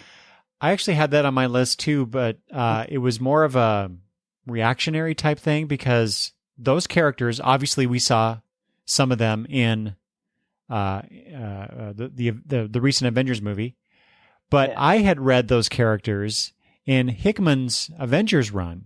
Yes. And really thought they were cool. Mm-hmm. I will never say don't try this in comics, because that's what comics can do so well. Yeah. Is defy expectations, right? But I still have to go, really? Their own series? I don't get it. From the Infinity War into their own limited series, the Black Order number 1 of 5. Yeah. If it was written by Hickman, I would get it. Yeah. And he's going to DC, right? Is that just a rumor or is that true? That's a perpetual rumor. Oh, okay. I've not heard that he's actually doing anything for DC. Oh, okay. That doesn't mean he's not. I just right, I just exactly. not Yeah. Now, in the vein of Infinity Wars and things like that, I've said this for the past 2 months. I'll say it again. Teenage me would have probably been all over the Infinity Wars. Now I couldn't care less. Right. And Infinity Wars number 5 of 6 is solicited on page 27. And on the cover, it's Loki's Cosmic Avengers. And from what I see, you've got Ms. Marvel, Kang, the White Queen, Hulk, and who's this over here? Ant-Man, I guess. So I don't know. I don't know what's going on. What page is that? Page 27. So I don't know what's going on, and to be honest with you, I don't care. But if you care, Infinity Wars number 5 of 6, written by Jerry Dugan, with art by Mike Deodato Jr. Yeah. Is on sale on page 27. The artist alone makes me intrigued by it. Yeah. And then, of course, the two tie-ins that seem like they could be fun. Infinity Wars Sleepwalker, number 3 of 4. Just the fact of having what do they call them? Man, Thing, Thang, Thoom on the cover. So it's a Man, Thing, Thang, Thoom. Yes. I actually hadn't noticed that when I flipped through this before. That is awesome. Yeah, so that looks like it could be fun. I mean, who knows what that's about. And then Infinity Wars, Infinity Warps, number 1 of 2, with, it looks like, it's almost like amalgamations of different characters here. You've got Mr. Invisible, Hot Rocks, The Terrific 2. You've got Tippy Soar, Moon Squirrel, and Tippy Soar. So the Green Widow, just all sorts of weird amalgams of Marvel characters mashed together in this Infinity Warps. Again, looks like it could be fun. It's got the $3.99 price tag, so they didn't really bump it up. All different sorts of writers, artists in here. So I don't know if you're into that. You know what this reminds me of, George? These Infinity Wars 2 shots. Yeah. Uh-huh. It reminds me of the DC thing that they did. Oh, the Convergence thing? Convergence, yes. Yes. Exactly. Yes. It's like, this is like Marvel's Convergence here. Yeah, you know what? Only they're not moving their offices across the country.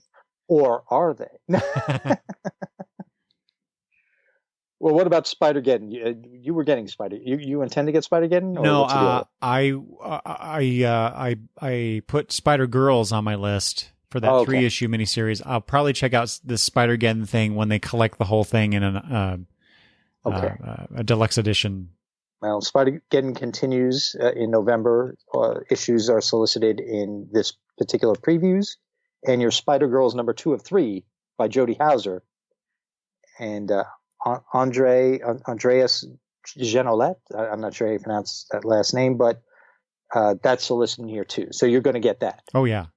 And Spider-Geddon just has all these different versions of Spider-Man, and it looks like Spider-Gwen is now called Ghost Spider, just to give her a name, because you can't call, the villains and the heroes in her universe can't call her Spider-Gwen. Right. She is called Ghost Spider.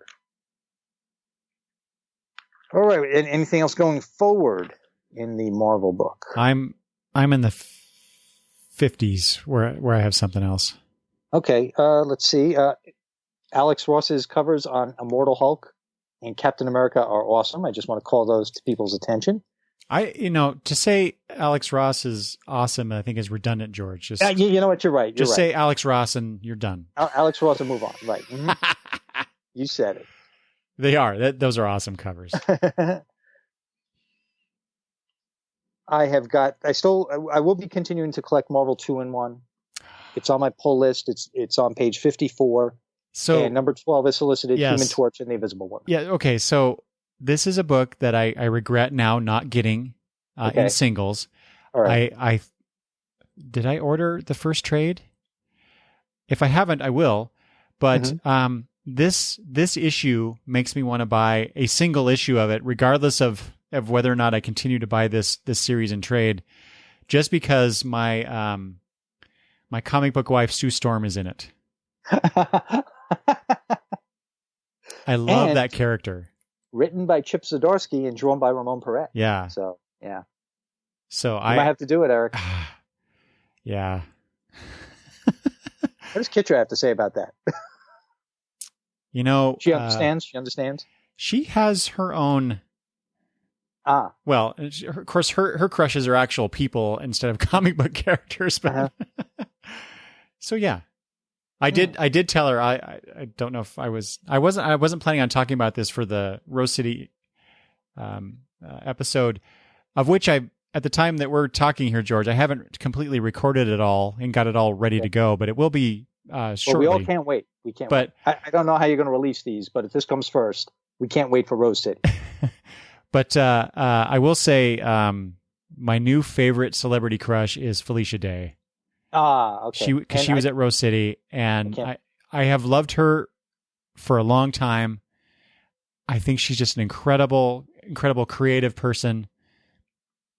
And listening to her at her panel, I just realized, oh my gosh, she's such a beautiful, creative person, and I really wish that she and I were married.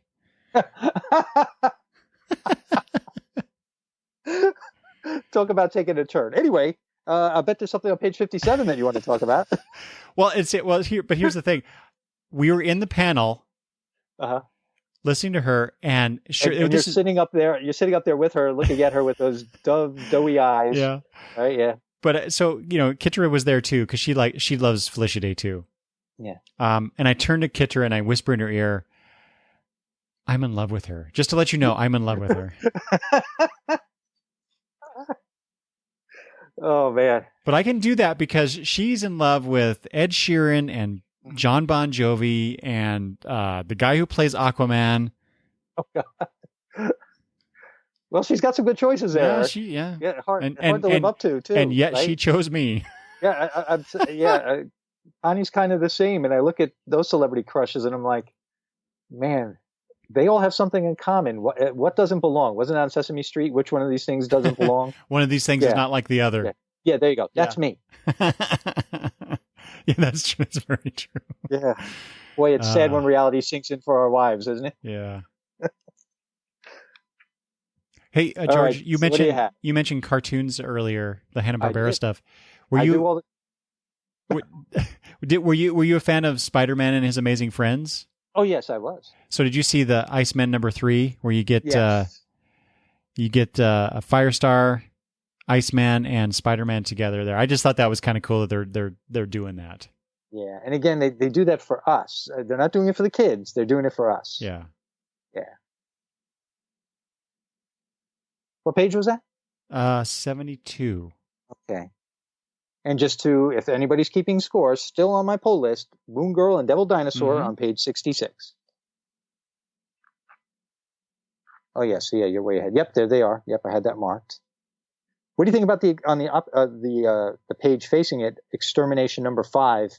You think that'll finally put the time-displaced younger X-Men back into the era where they belong, or what do you think? I have no idea. It's curious that they're doing this. It doesn't say. Yeah, they don't give you an on sale date for these books like DC does. But it's curious that this is solicited at the same time that Uncanny X-Men comes out. True, yeah. And I don't. Yeah, nobody on this cover for issue #1 suggests that the time traveling X-Men are still there. I think.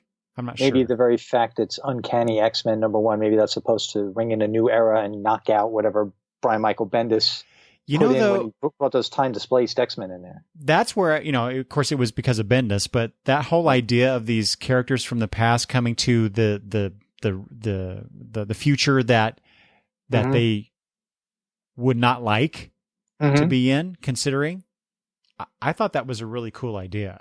Yeah. Do you think it may have, I mean, I wasn't reading it, but do you think it may have overstayed its welcome as a plot? I don't know. Yeah, it's hard to say, but I thought it was a cool concept, and I will say I was surprised it did go on as long as it did. Now, let's face it, when it comes to the X-Men, people come from the future into the past very often. So to have them come from the past into the future, It was a nice little twist on that. Yeah. I mean, yeah, time traveling X-Men is kind of a trope for them. So I guess. Oh, definitely. Yeah. And then after that, I just have I have like three more things in Marvel. Okay, cool. Again, if you're keeping score, page 76, Exiles number 10 on my pull list. And on page 77, just to see Morbius, the living vampire, on the cover of Domino number 8. That's a cool looking cover. It is a cool looking cover. I mean, not just enough to make me buy it, but it's a cool cover. Yeah, just from a artistic standpoint, I will object though to, I don't know, I've just seen so many vampire related imagery where the woman is completely under the control of the vampire character. It's just like, come on, do something different. Right. Why does it always have to be like that? Exactly. But I mean, that's a damn gang high. Yeah. You have it better than me. I know. No, you must have. I'm sure I don't. But that, I mean, that looks almost painted. Yeah. Lovely. Okay. All right. So what else you have? 88. A new all ages Spider-Man book, simply called Spider-Man. It says a bold new era of comics starts here. But this is the IDW, because it says it's in the Marvel previews, but in Marvel, it's up. The Marvel logo is up top, but down below it's IDW. And I think we talked about this before. Yes. As well, but it's interesting that they're cross branding in the Marvel previews like this. I know. Before we move forward on those, I just wanted to point out the Starjammers will be in Mr. and Mrs. X number 5 by Kelly Thompson and Oscar Bazaldua.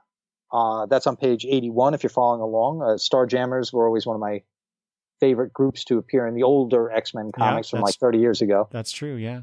I like and them in too. my continuing goal to try and find homages to things, we have the homage to American Gothic on the cover of Star Wars number 57 on page 83. And then we also have... where is it? Oh, right. Go ahead. You probably. I was just going to say the cover's by Jamal Campbell. Oh yes. Mm-hmm. So I like that too. Go ahead. And then right across from the Spider-Man book on page 89, you've got the homage to the Norman Rockwell painting. I don't know what it's called, but the one where they're having Thanksgiving dinner, which a ton of people have done. In fact, I think there was a JSA or a Justice Society cover. Yes. That where they did that. They did an homage to exactly. that. Yeah, so this is cool for superhero adventures, Marvel superhero adventures. Mealtime Mayhem number 1. And I'm guessing it's holiday themed, right? Yeah. Yeah, it's Thanksgiving in New York, right? Yeah. So that should be fun for the kids and the adults. All right, any trades or anything else? So there's the first Amazing Spider-Man trade. This is by Nick Spencer and Ryan Ottley. Even though they said I don't know why Marvel. I mean, I know why, but I don't like it. They always package these things by naming the writer. So this is Amazing Spider-Man by Nick Spencer, Volume 1, Back to Basics, Back to Basics trade. Mm-hmm. I hate it. I mean, they've done it for years. Yeah. Marvel's not the only one that does that, but it seems like Marvel is very focused on the writer instead of the artist in this way, and I don't think that's fair to the artist. But that aside, when they announced this new volume of Spider-Man with Spencer coming on and Ryan Ottley, I was intrigued mostly for Ryan Ottley because. Right. Because you're an Invincible fan. Yeah, I just came off of Invincible, and I'm like, wait a minute, this guy's going to do Spider-Man? This is perfect for him. Right. And that's the reason you went in. And so now I didn't get the singles because it's I need to stop buying comics that double ship. And I don't know for sure that this book double ship, but I'm assuming it did because it's Marvel. So I'm like, I'm just going to wait for the trade, and I'm going to check this out. And it might just be like Invincible, where it's like, I heard about this book, bought that first trade. I'm like, oh my God, this is awesome. And Right. and then now I have 25 trades on my bookshelf of Invincible. Who knows where this will go? Right. But the Otley just makes me want to read Spider-Man again, unlike anybody else in recent memory. Huh. Interesting. Cool. And I've heard good things about it. So I think you'd probably be in for a good ride. I hope so. On page 94, there's a trade. It's the Earth X Trilogy Omnibus Omega hardcover. Now, I've got to ask you about this because I remember when this was coming out, and I was picking it up mostly because of those Alex Ross covers that they had, and he wrote it. He wrote it along with Jim Kruger. But they came out sporadically, and then there was, what was it? It was Earth X, Paradise X. Then there were extraneous other titles, which they're collecting some in here. Did you read this when it was coming out? And B, were you able to kind of keep up with the publishing and the different titles and what the order of everything was? How did you feel as a fan, if you were a fan back then? I did not read it when it was coming out. I actually read it much later, and only the main story. Yeah. I didn't read all the other stuff. Okay. So yeah, if Alex Ross had been drawing it too, right, I would totally have been different all over story. that. Yeah. Well, I have to admit, this is, I think, one of the first ones in memory, one of the first titles in memory that confused me in its in the order of things. Like at the time, that was probably about the time I wasn't going to the comic shop so much, and I was kind of relying on either a newsstand or I was going to the comic shop sporadically. So I wasn't following like we do now with previews what's coming out. So I didn't know if I was missing stuff, and then all of a sudden the title changed. I wasn't sure if I had the whole previous run, and I'll admit I got confused and I dropped off. But I was enjoying it when I was reading it and was keeping up with the chronological order of things. But in today's world where things get rebooted, renumbered, the title changes, Thor becomes the Mighty Thor, then it's Thor again or whatever. This is almost like the first one that confused me. Now I'm just totally confused with a lot of things. Now I just have no idea what the heck is going on.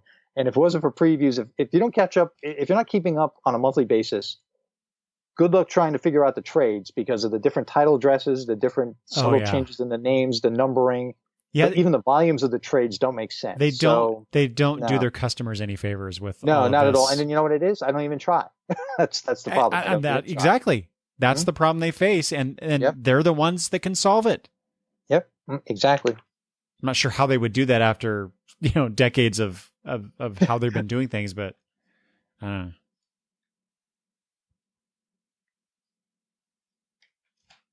know. That's it for me on Marvel. I have one more thing. I just want to ask you about this because there's a new printing of the Death of Captain Marvel trade by Jim Starlin. Okay, this is on 137. I was just curious if you had read that. It has a different cover, right? It has a different cover, right? No, it's the same cover that I remember. Oh yeah, it is the same cover. You're right. Yes. Yes, I read that when it came out. It was the first Marvel graphic novel. Yeah. And I was excited about it because I think I was more excited about it because it was a new format and it was Marvel graphic novel #1.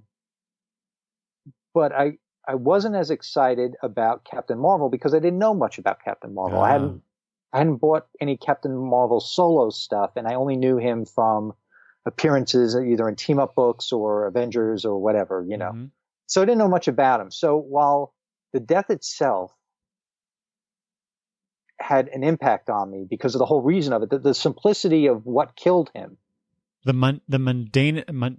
mundanity?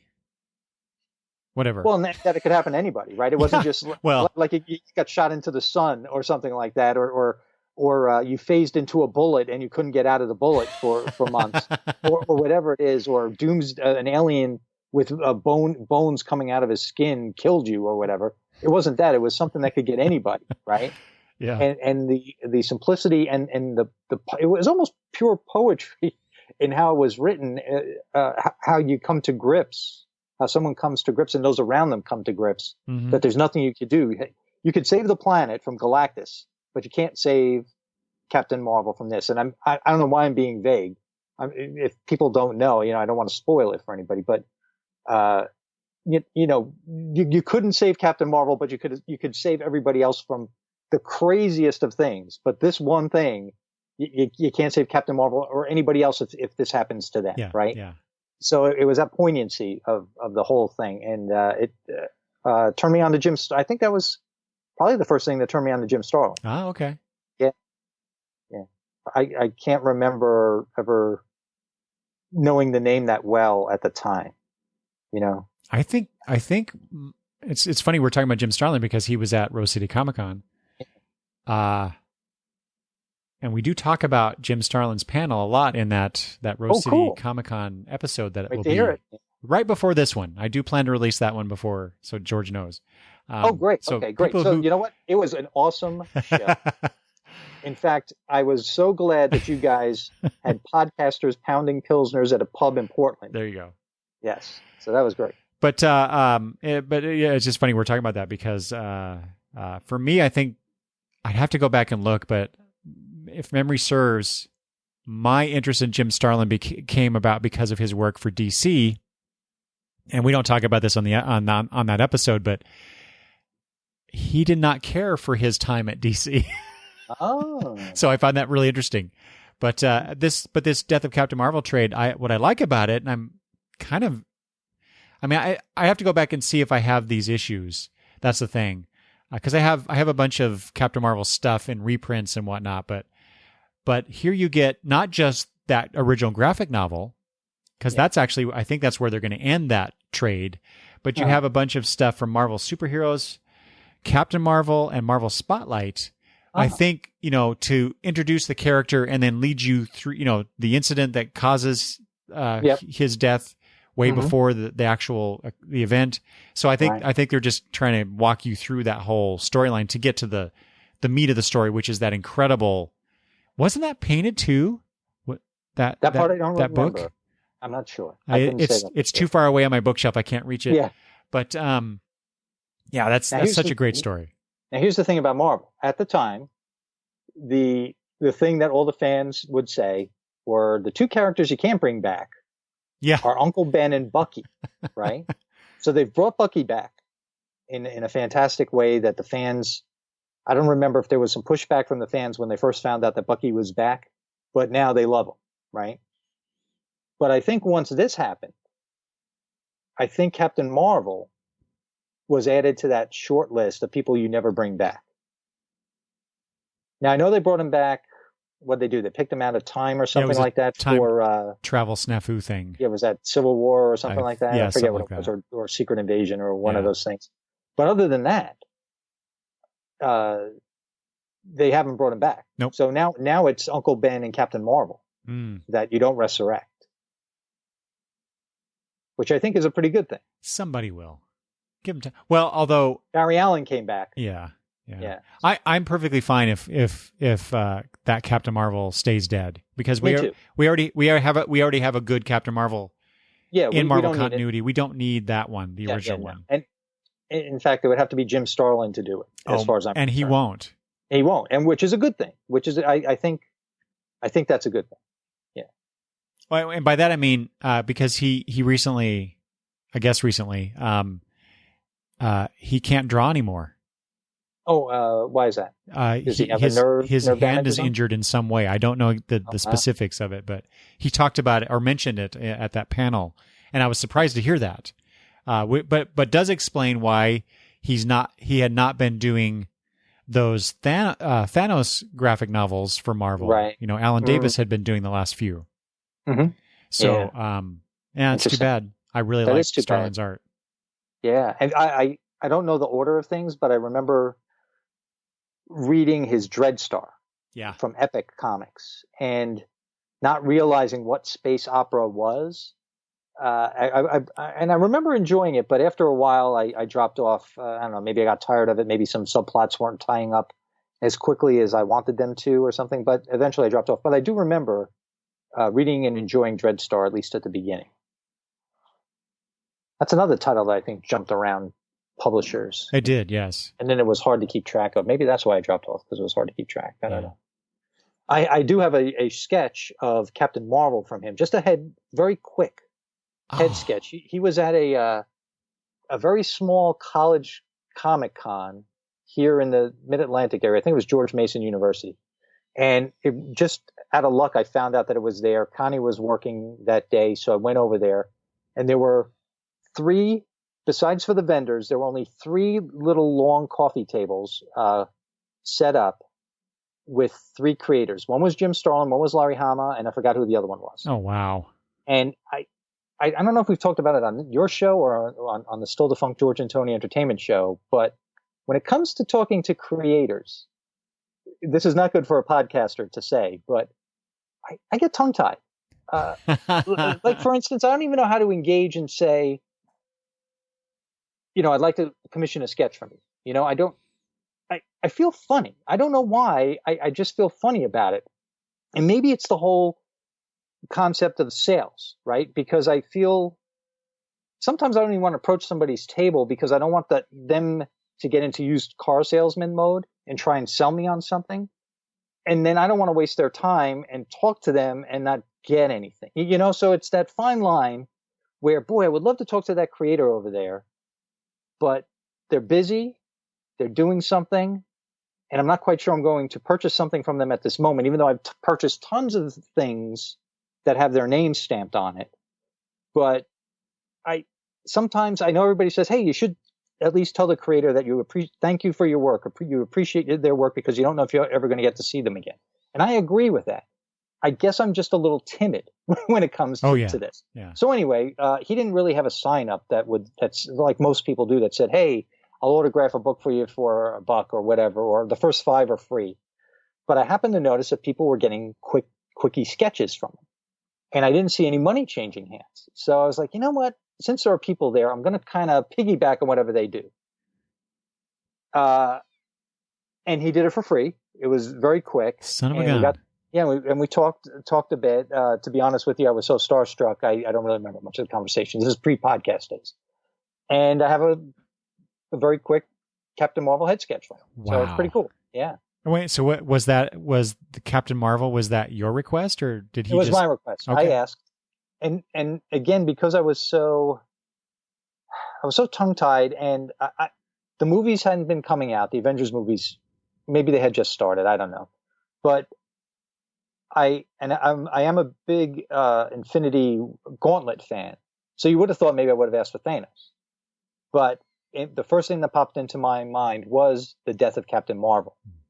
And that's why I asked for the death of for Captain Marvel himself, rather than the villain that is most associated with him and now has become a household name, where 10 years ago, nobody except us and your listeners knew who Thanos was. Right. Yeah. So, yeah. So anyway, I do regret not getting that instead, but I do like my Captain Marvel head sketch. See, I would have gone with Adam Warlock. There you go. And there's another one. Right. Perfect. Mm-hmm. Or Pip the Troll. There you go. Yeah. So anyway, it was like a Christmas story when Ralphie goes up to Santa Claus and he knows he wants to ask for the BB gun, but he's tongue tied, and then Santa suggests a football, and he just nods his head, and he has to stop on the slide and says he wants the BB gun. Yeah. That's how I get not only at that point with Jim Starlin, but I get that way with all creators, which is why my podcast wasn't very famous for getting a lot of guests. No, I totally get you, because I get the same way. Yeah. When I met Dave Gibbons at where the hell did I meet him? Mm-hmm. Whatever con that was. I was trying to remember. It wasn't last year. Yeah. It was last year's Rose City Comic Con. Oh, cool. So you went to his table? Yeah. He had a table? Yeah. Yeah. Okay. Boy. It was, yeah. You probably said this on your show last year. I just don't remember. Yeah, I'm sure I talked about it, but it was very much a starstruck moment for sure. Cool. All right, so we're done with Marvel, right? You said you had nothing else? Okay.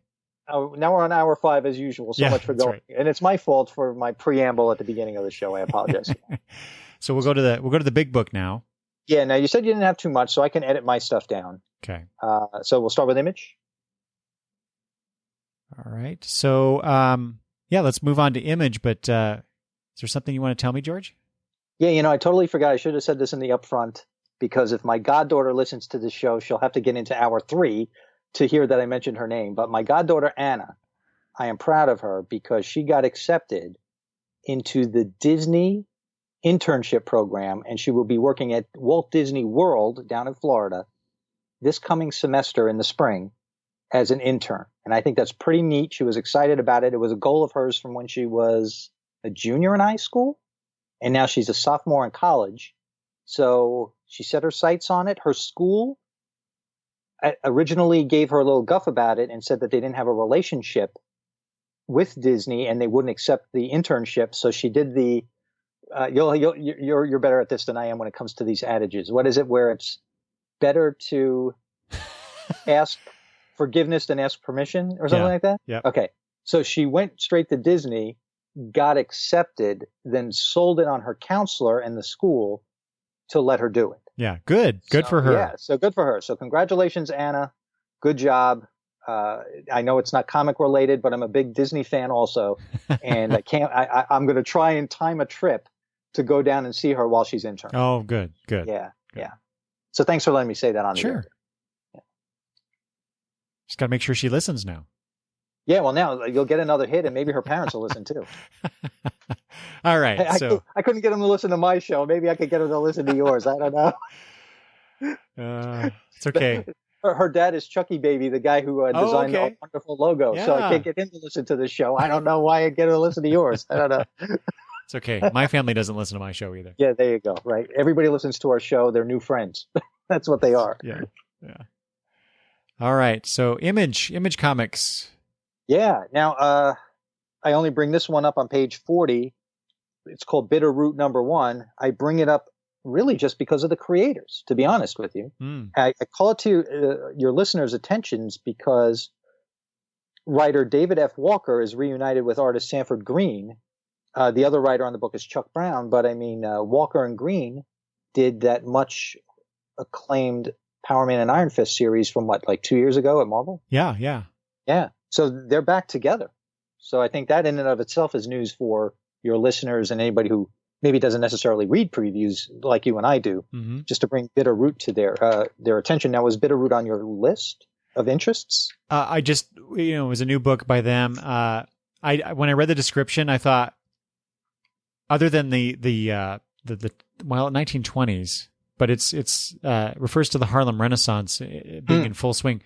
But this kind of reminds me of, and this will be for a couple of these as we go through the main book, maybe just in the Image books, in my notes here. A couple of these comics sound really similar to other comics that I know of. So this book kind of reminds me of The Damned. Okay, in what way? Just from the way the demon aspect of it, or at least the apparent demon aspect of it, dealing with that. But this one kind of, and just this is probably has nothing to do with the actual comic, but just because it's in the zeitgeist in my mind at the moment. Yeah. Because my wife has been binge watching Supernatural, that TV series.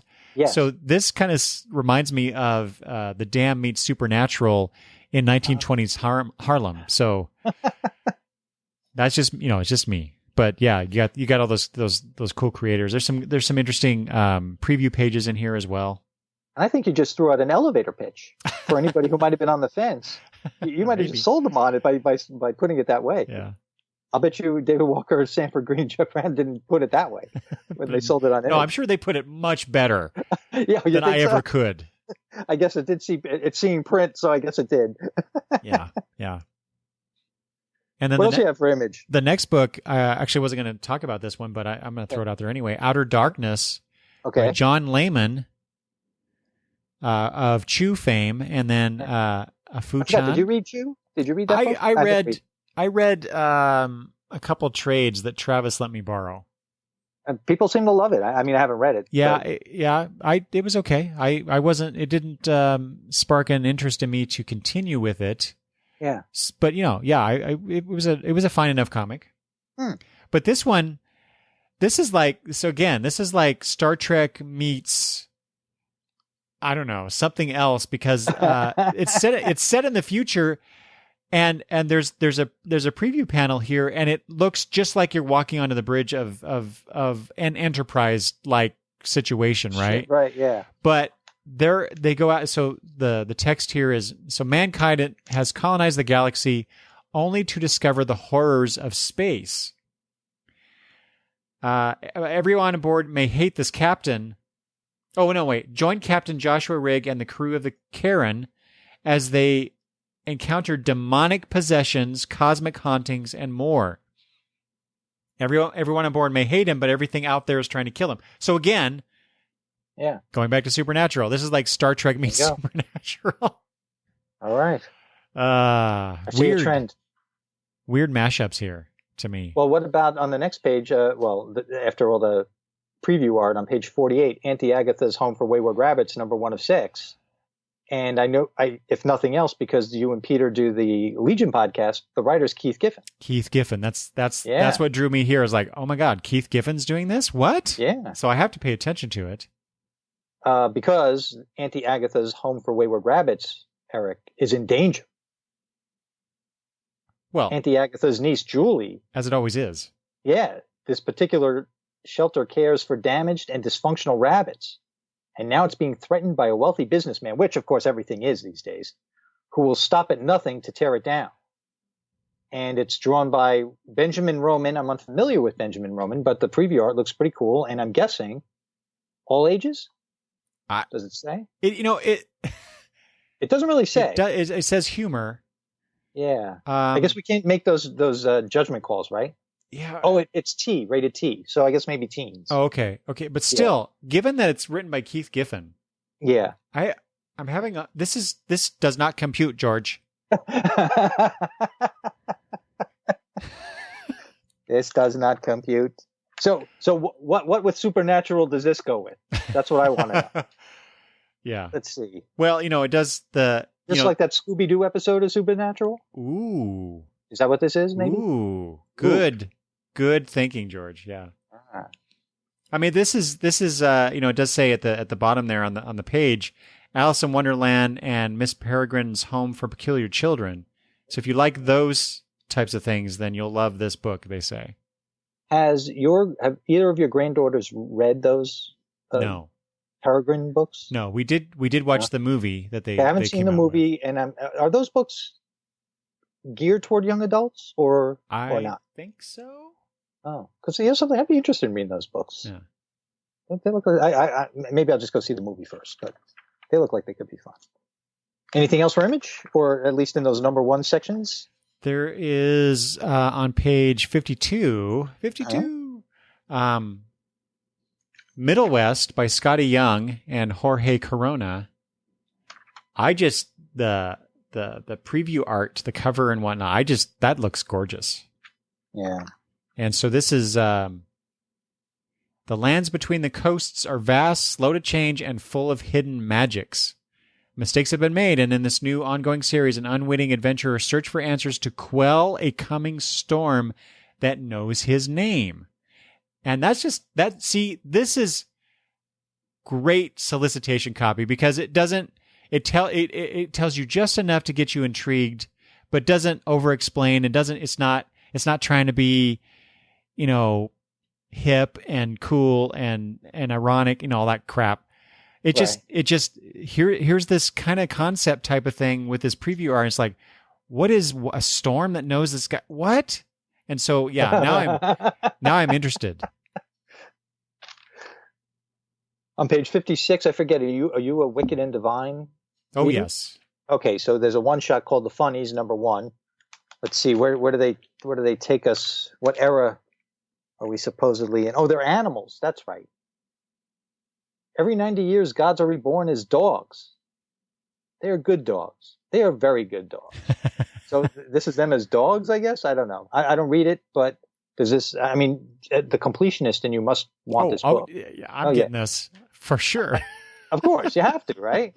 I mean, so it looks like maybe it's an anthology because it's got Kieran Gillen, Erica Henderson, Chip Zdarsky, Kate Leth, Larissa Zagaris, Kitty Curran, and more. And Jamie McKelvey does the cover as usual, but has to be some sort of anthology of different characters, I would guess. That's interesting because it's $3.99. And 32 pages. Yeah. And yet all these people, so they must be doing like little bits. like 2 or 3 page bits or something. Yeah, exactly. Yeah, I'm getting this. I get all the one shots for the Wicked and Divine. It also states here that as the Wicked and the Divine prepares for its final arc, they have this one shot to precede that. And on the next page, page 57, I know nothing about Battle Pug, although I've heard of Battle Pug by Mike Norton before. Yes, exactly. To just call this the Compugdium. Compugdium, I love that. It's clever at $34.99 for a full cover compilation of the entire 5-volume original series of Battle Pug. Yes. I'm interested. It's not going to make my list, but I am interested. One of these days I will I will take the plunge. Hey, on the next page, there's something called 24 Panels. It's a trade paperback. I see you nodding your head. So why don't you tell us about 24 Panels? What did you think of that? So, well, I mean, this is a charity anthology. Unfortunately, we've had way too many of these in the last few years. Somebody told me like a day or two after school started.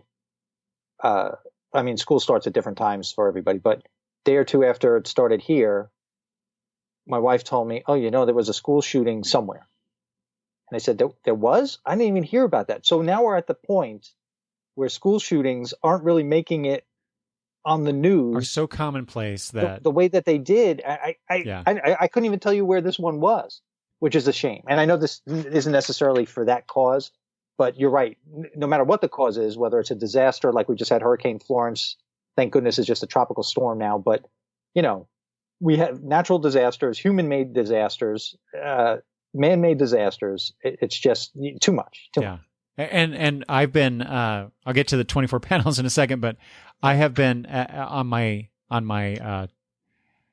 bedside table or drawer, dresser is I've been reading the Puerto Rico, one of the Puerto Rico anthologies to help with that situation. The Where We Live, Wonder Woman and the Puerto Rican character on the cover. I forgot what her name was. Right? Not that one, but the other one. Not that one. Yeah, there was another one. There was there were 2 of those. Okay. And the Where We Live, which was regarding the Las Vegas shooting. Yes, I remember that a while back.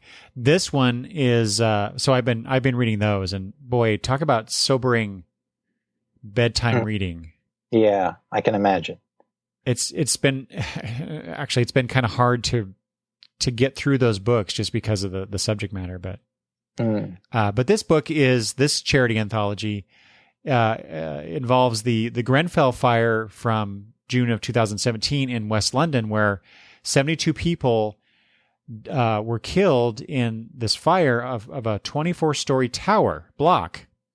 And so this is to support the PTSD needs of the survivors, curated by Kieran Gillen. Mm-hmm. It features 24 stories, each no longer than 24 panels. Half drawn from professional creators who volunteered their time and half drawn from open submissions.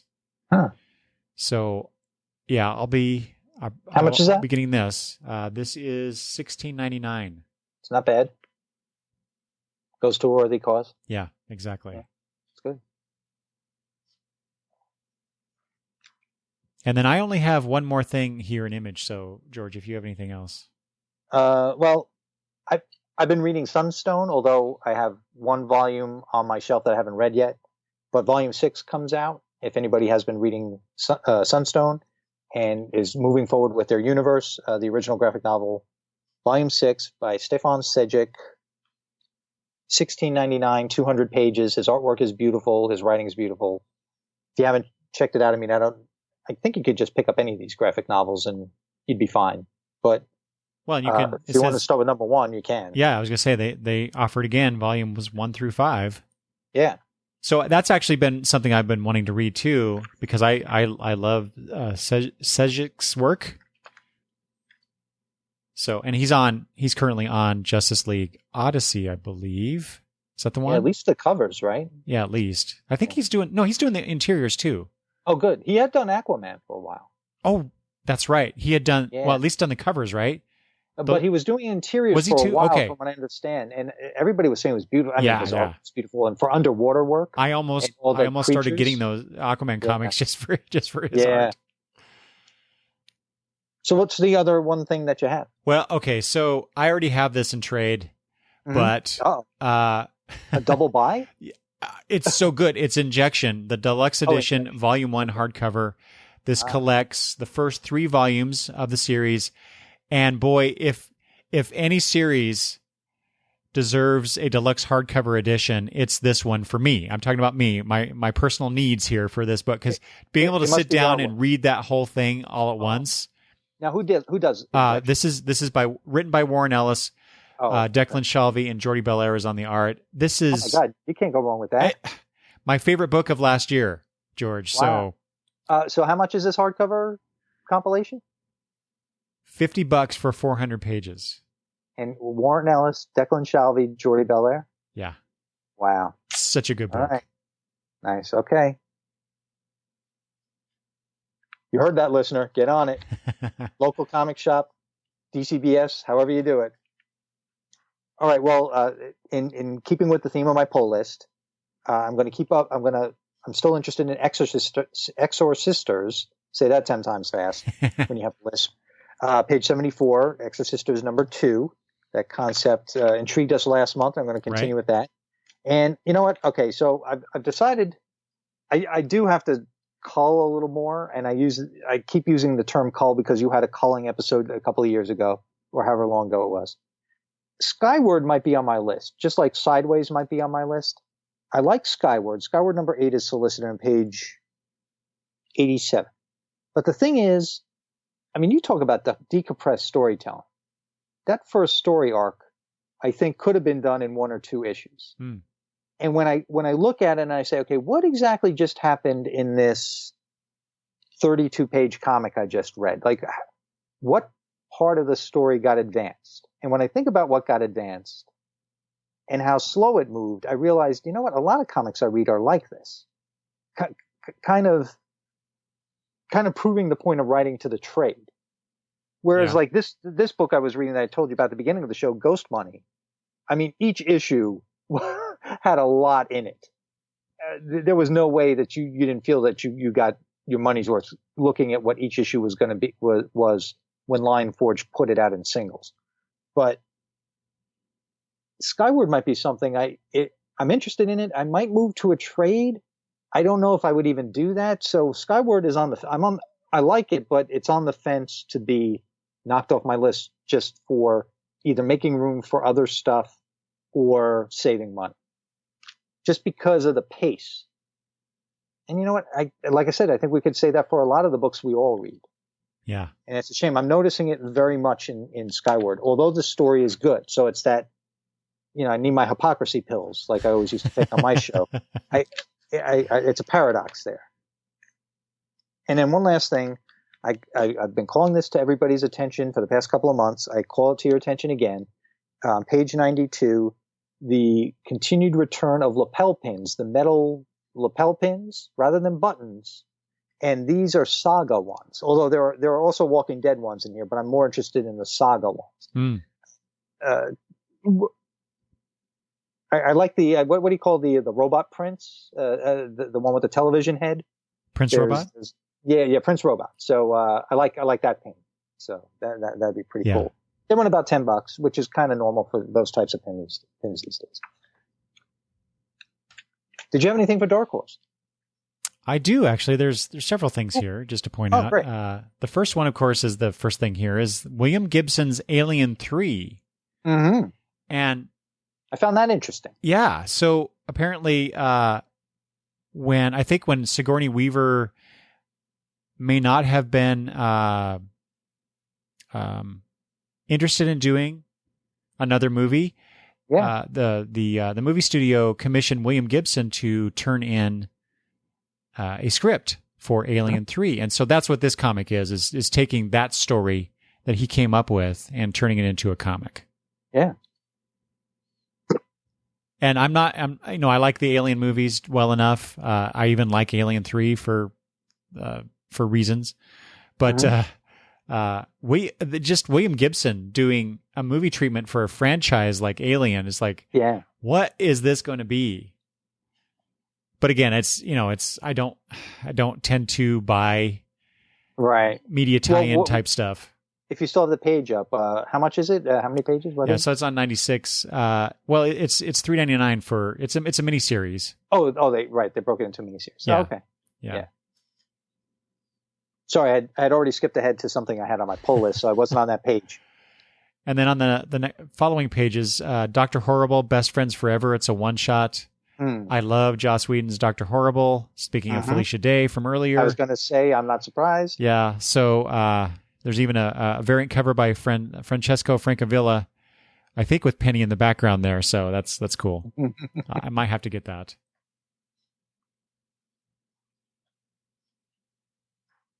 On page 102, just something else from my pull list. The Mystery Science Theater 3000 number 3, the comic, comes out. I don't know if anybody else is picking this up. The first issue just came out, so I have yet to read it. But it still looks like it's going to be a lot of fun. It says miniseries, but I still don't know how many. I don't know how many there are though. It doesn't say. I know that's what I don't like about Dark Horse. It doesn't. Yeah. It doesn't tell you what they're doing. But I do like how on the image here that says Mystery Science Theater 3000, the comic. That's right. Yes. Yeah. That's always fun. I do like that. And of course, Black Hammer on page 111. Black Hammer, Age of Doom, Jeff Lemire. Again, Rich Tommaso. We had brought this up the last time. You were a little surprised Rich Tommaso was on art for number 6 last month. I guess this is a continuation of the story. So Rich Tommaso maybe stayed on. Well, and they also have the first trade of that Black Hammer Age of Doom trade. Yeah. So if you're waiting for that, there you go. Yeah. On 109, before that, there's this new miniseries Light Step by Milos Slakovic.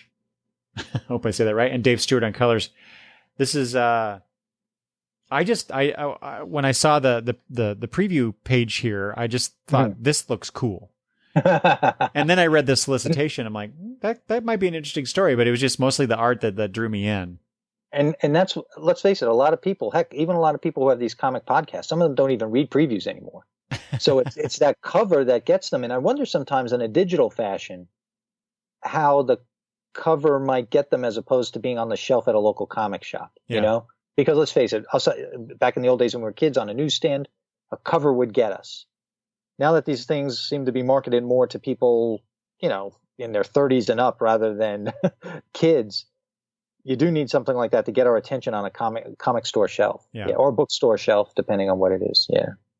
And again, here's a good. I mean, there's more to it than this, but the second paragraph of the solicitation text says, "This is the beginning of a fantastic tale of alien worlds, a star-spanning empire, and rogues and rebels seeking a hidden weapon in the transmission of a radio drama from Earth thousands of years ago."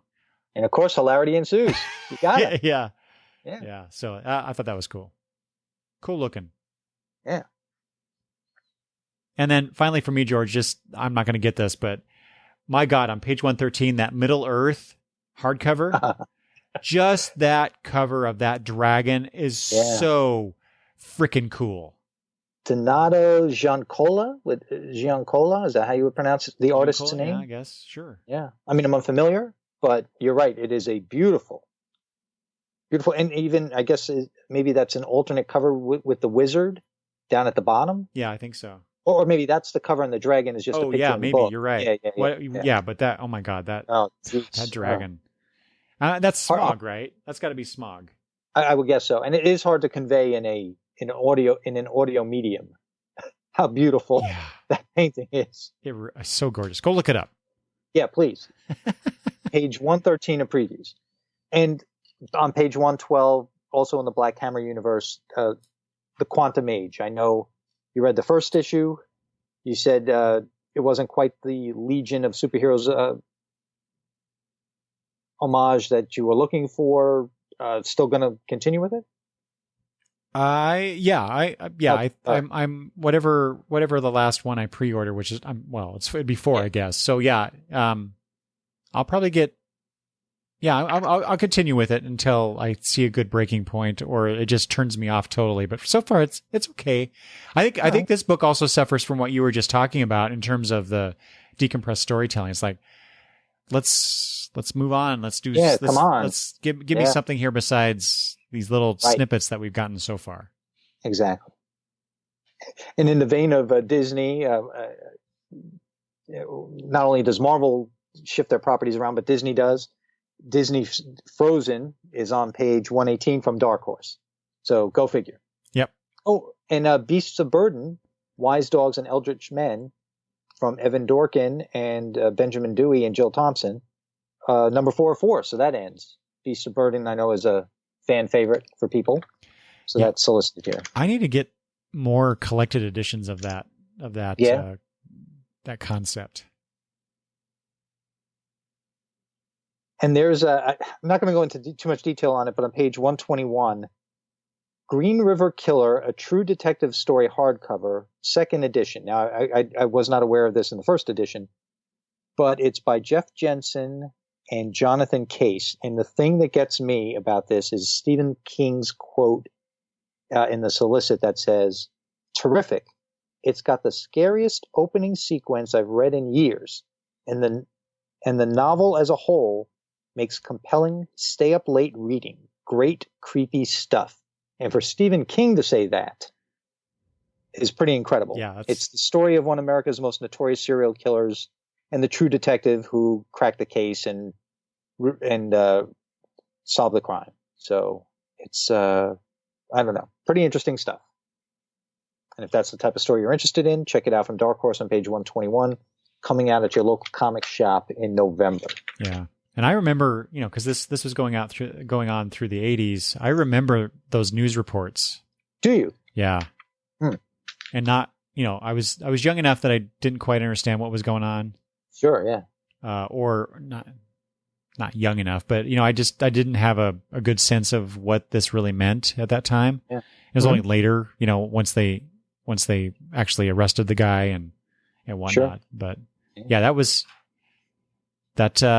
scary stuff, man. Yeah. The monsters we have in our world. Please tell me about it.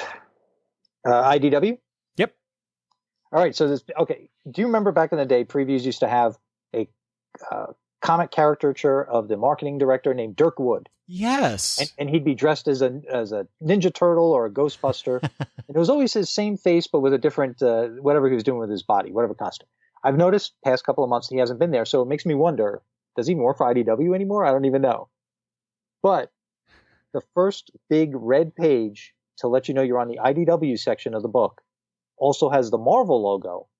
And it says Spider-Man, November 2018, which is the Spider-Man book that you brought up. Avengers in December, and Black Panther in January. So look at that. They've got other things coming out. Yep. In some sort of they already had Star Wars Adventures. So now here we go with Marvel characters that they've got. So I guess Marvel just doesn't want to do anything for the kids, the younger readers, and they've sold it off to IDW. I don't understand. Yeah, it's weird. Yeah. Or maybe, Disney doesn't want them to do. Yeah, strange. Yeah. And I being a sucker for holiday books, on page 139, they have the Mickey and Donald Christmas Parade number 4. Now, I could have sworn last month that another holiday Disney book was solicited, which surprised me because it was for October. Right. Yeah.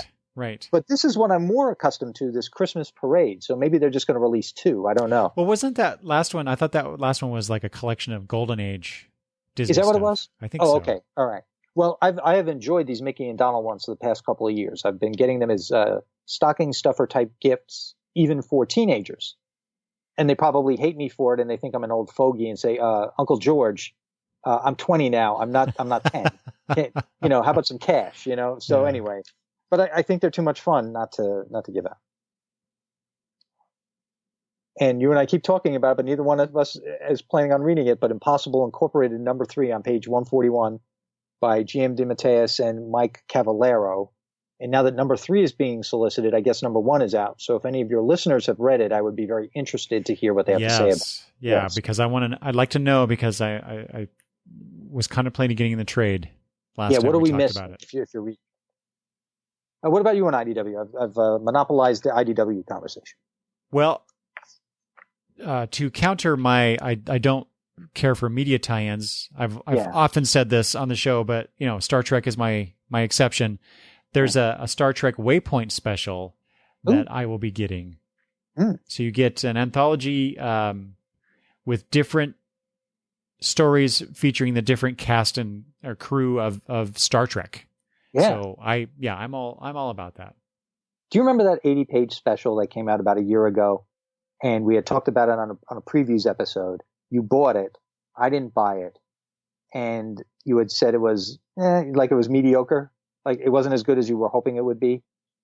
I don't know if it was old Gold Key stuff in it. Oh, okay. I think so. All right. Well, whenever I see things like this solicited, I think back to that one.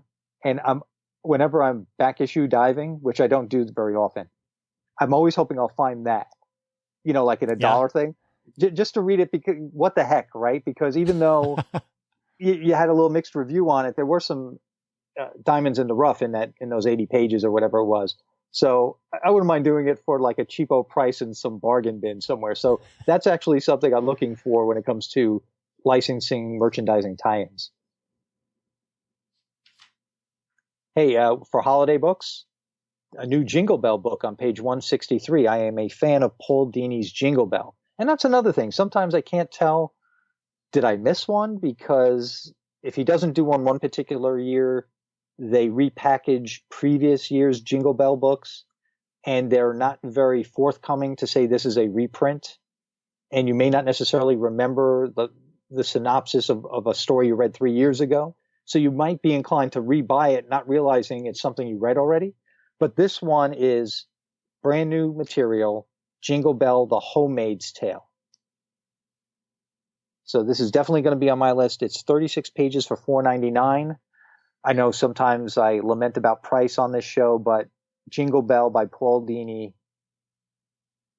and Nicoletta Balderi with a cover by Stephanie Buscema, I think is worth the price of admission. And if you're following along in previews, it's on page 163 in the IDW section. That's I've known that Paul Dini has this character Jingle Bell. Yeah. I've never read anything. No? Featuring the character, no. Oh man, fun stuff, especially the original ones. When the concept was new to him and the reader, and he had a whole new thing to play with. Great stuff. Try and seek it out, and they've reprinted it plenty of times. I mean, that doesn't have to be the original. I think they've reprinted it plenty of times. The original books have been done with different cover dresses over the years. So, see if you could seek it out. I don't even know what the first one would be called, though. Yeah, maybe just Jingle Bell. I'm not sure.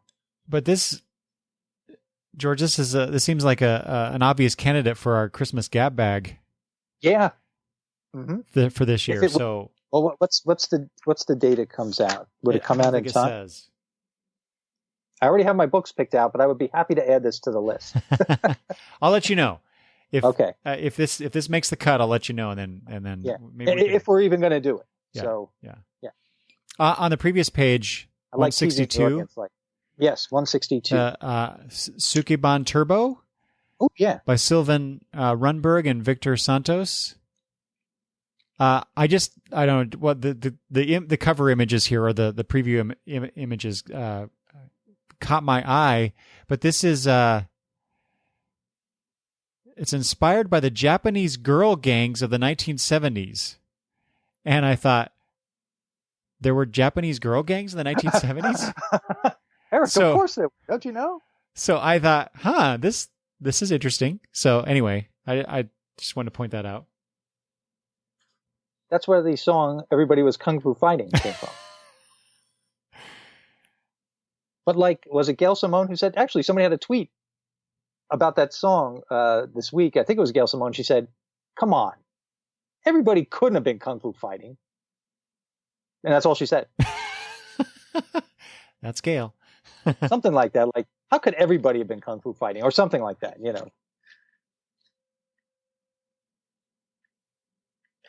Then on 167, there's the Black Crown Omnibus.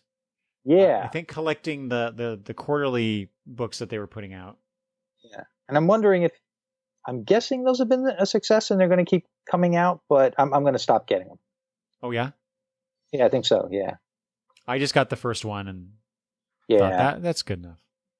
Yeah. Somehow I missed number 2, but I had number 3. And being the completionist, I don't want to read number 3 without reading number 2. And I forgot if I got number 4 or if it's ordered. I don't know if it came out yet or whatever, but I didn't miss it. So I guess that's kind of key. You know, if I didn't miss it, then maybe I don't need to buy it. So I'll buy something else. I'll still get Punk's Not Dead in that Black Crown universe if they come out with a volume 2. Yeah. That one I will get. Mm-hmm. On to Dynamite, or you have any more? No, just a couple of things from IDW. Actually, I wasn't going to mention this, but I just realized that the Alan Moore Eddie Campbell book From Hell, Master Edition #2, fully colorized. I guess I didn't realize that when I saw the number 1 from last month. I guess that it was colorized, and now I'm wondering, does that work for this book? I don't know. I read the black and white collection years ago, and considering what this story is about, I think black and white works really well for that story. For the story, right? Yeah. So, as you know, and this is one of those cases where I have to wonder: what does color really bring anything to this story? Yeah, I don't know.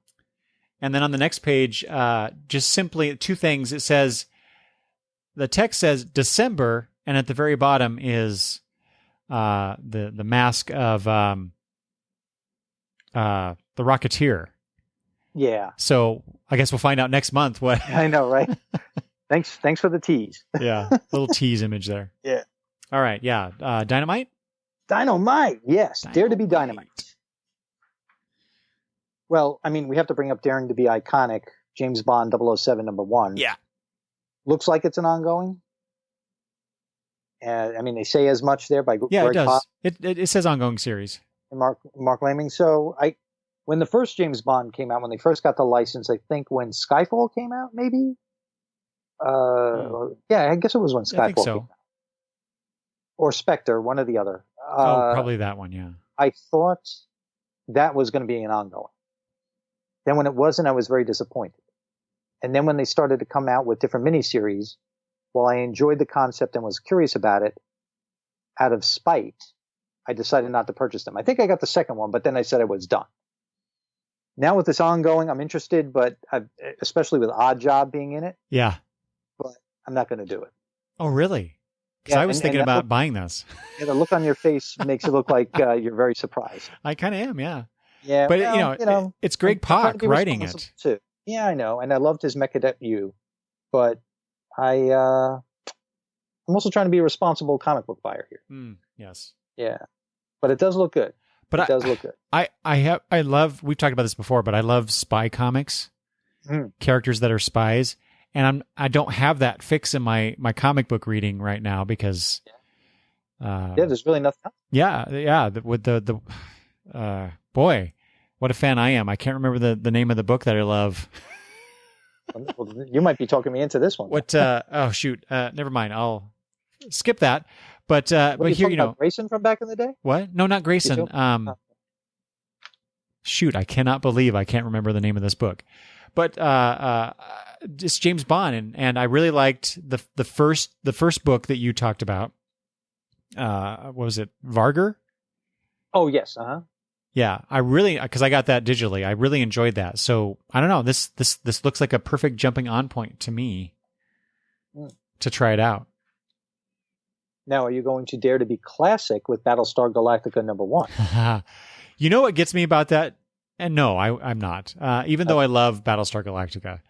After Star Trek, this is my favorite sci-fi, older sci-fi series.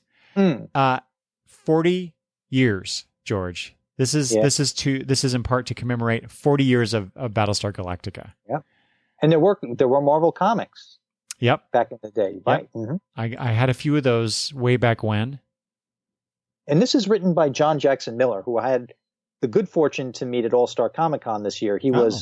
His booth was 2 away when I was volunteering at Jason Aaron's booth. And I got to meet him, nice guy. He did some Star Trek adventures. He does some sci-fi writing. So I started to follow him on Twitter. A pretty interesting guy, very talented, and just the fact that his name is attached to this does spark my interest. Yeah. So I do call it to everybody's attention. And then on the next page is, and I only mention this, Red Sonja is not a character that I particularly care for, but this is an original graphic novel hardcover edition written by Roy Thomas. Yes.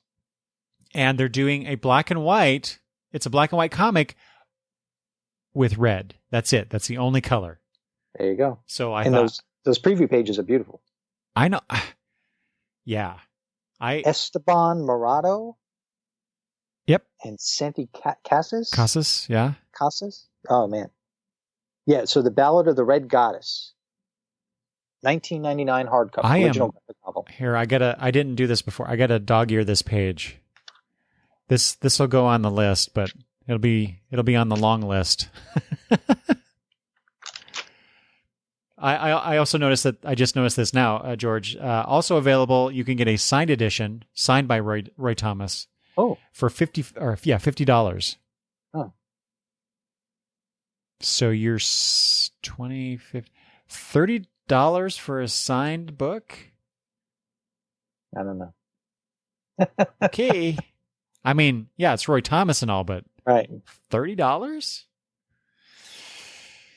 On page 193, Kiss Blood and Stardust #2, not written by Amy Chu, who did some good Kiss work for Dynamite. But if you want to dare to be hell-raising, you can get the cover C homage to Norman Rockwell again. It's the Thanksgiving table. And you know how I like to call attention to those types of covers. So it's the Kiss version of that painting, which I don't know the name of, which I guess I should. I love that you have an eye for these cover homages. And you know what? I don't buy them or anything, but I find them interesting. I find them fun. You know, somebody probably out there has a collection of. I only buy if I see a cover that has their own interpretation of a Norman Rockwell painting, whatever it is, I buy it. You know, so somebody probably has that collection out there, or American Gothic, like we had on that Star Wars cover, or whatever. I bet you there's somebody out there who has that collection.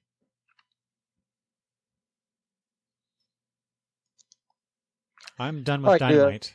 Yeah, pretty much. Boom? Is Boom next? I got a couple things at Boom. Boom. So I was just talking about the lack of spy comics in my life. Yeah. And we get this 12-issue series, Smooth Criminals, by Kirsten Smith and Kurt Lustgarten. And I'm sorry, when you say Smooth Criminals, even when I read it, I can't help but think of Michael Jackson. I hear his voice. Yep, me too. This is illustrated by Leisha Riddell.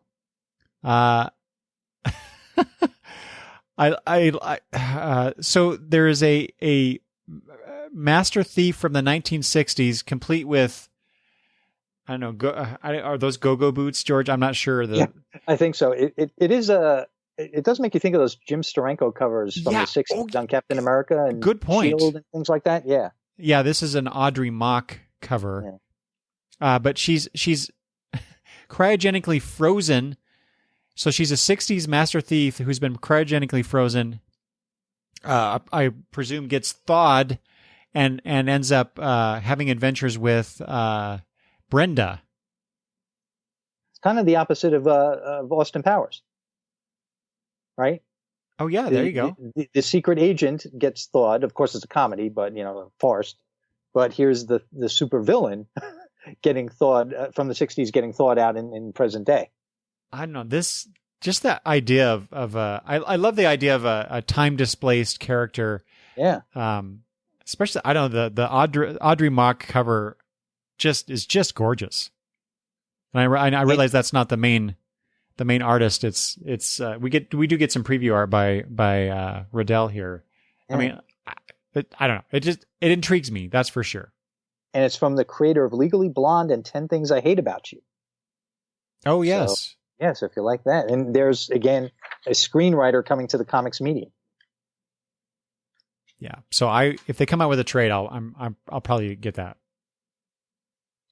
Now, whether or not you're a Firefly fan, we have to mention Firefly #1 on page 212. George, do you know me? Brown jacket? Do you know me?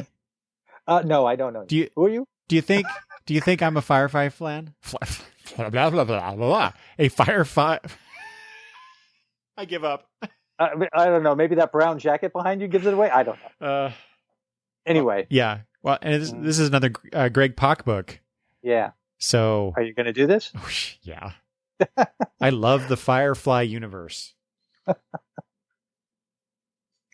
And wait a minute. This is illustrated by Dan McDade. Isn't he the guy that's also doing finishing up Doom Patrol number 12? I think so. You know what? I'll go back and I'll check. But there's a great Bill Sienkiewicz incentive cover. J.G. Jones incentive cover. You are correct. Doom Patrol. Yeah, yes. Okay. Lee Garbett does the main cover, which I like his work too. It's just, I can't wait for this. Hopefully it's good. Given that it's a media tie-in, I hope it's good. Right.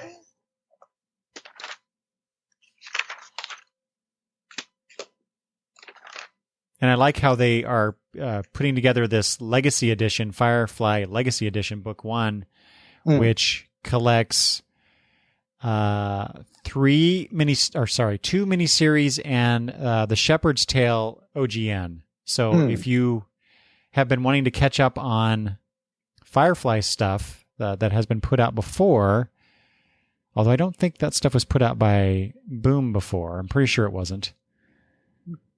I think it was IDW or Dynamite. Anyway, it doesn't matter. But you could get that. And then pick up number 1. Yeah. Well, still under Boom, I skip ahead to 232. Do you have anything else? Okay. Nope. Rugrats, C is for Hanukkah special, number 1. Again, something else that falls under the holidays, and I'm a Rugrats fan.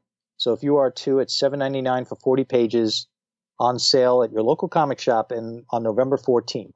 The Rugrats, C is for Hanukkah special, number 1. And on the next page, 233, just being a Peanuts fan, Charles Schultz's Lucy. I guess it's a bunch of Charles Schultz cartoons. I mean, it's all by Charles Schultz. It's not by anybody else. Comic strips and comics that focus on everybody's favorite crab, Lucy.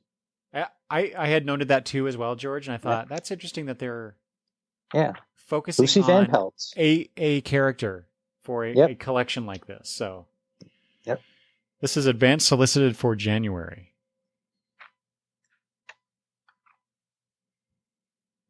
All right, so now into the other part of the book, I guess, unless you have anything else for Boom. Yep, let's mosey on. All right, so really fast, because now we are definitely way over time. So much for trying, Eric, right? Again, my fault. I blame myself. No.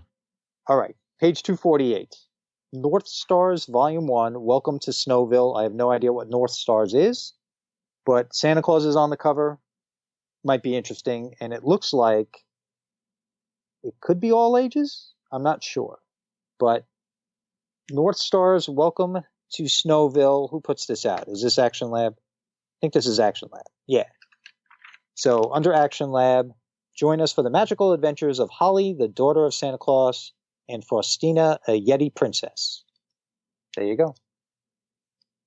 And then underneath you have Powers in Action, the Art Balthazar version of your... what's that comic book? Isn't this that comic book universe that you like? The Strayverse. What is it called? Actionverse. Don't you like Stray from the Action? Yeah. Is that what this is? Yeah, I think that's what this is, right? Because isn't that the tiger? Isn't that what this is? No, I don't think so. Oh no, you're thinking of Midnight Tiger. Oh, is that? Yeah, that's not what this is. No, that's not the names here. It says Lynx, Ocelot. Okay, those aren't part of the. I don't think so. But it is funny that they are similar in concept, I guess. Oh, okay. Well, if anybody's interested in that, $3.99. Art Balthazar. It says join us for this new superhero dimension of the universe,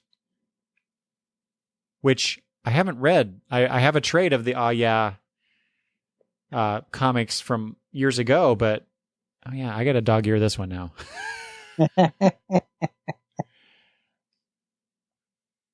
Anything before we get to Aftershock? No.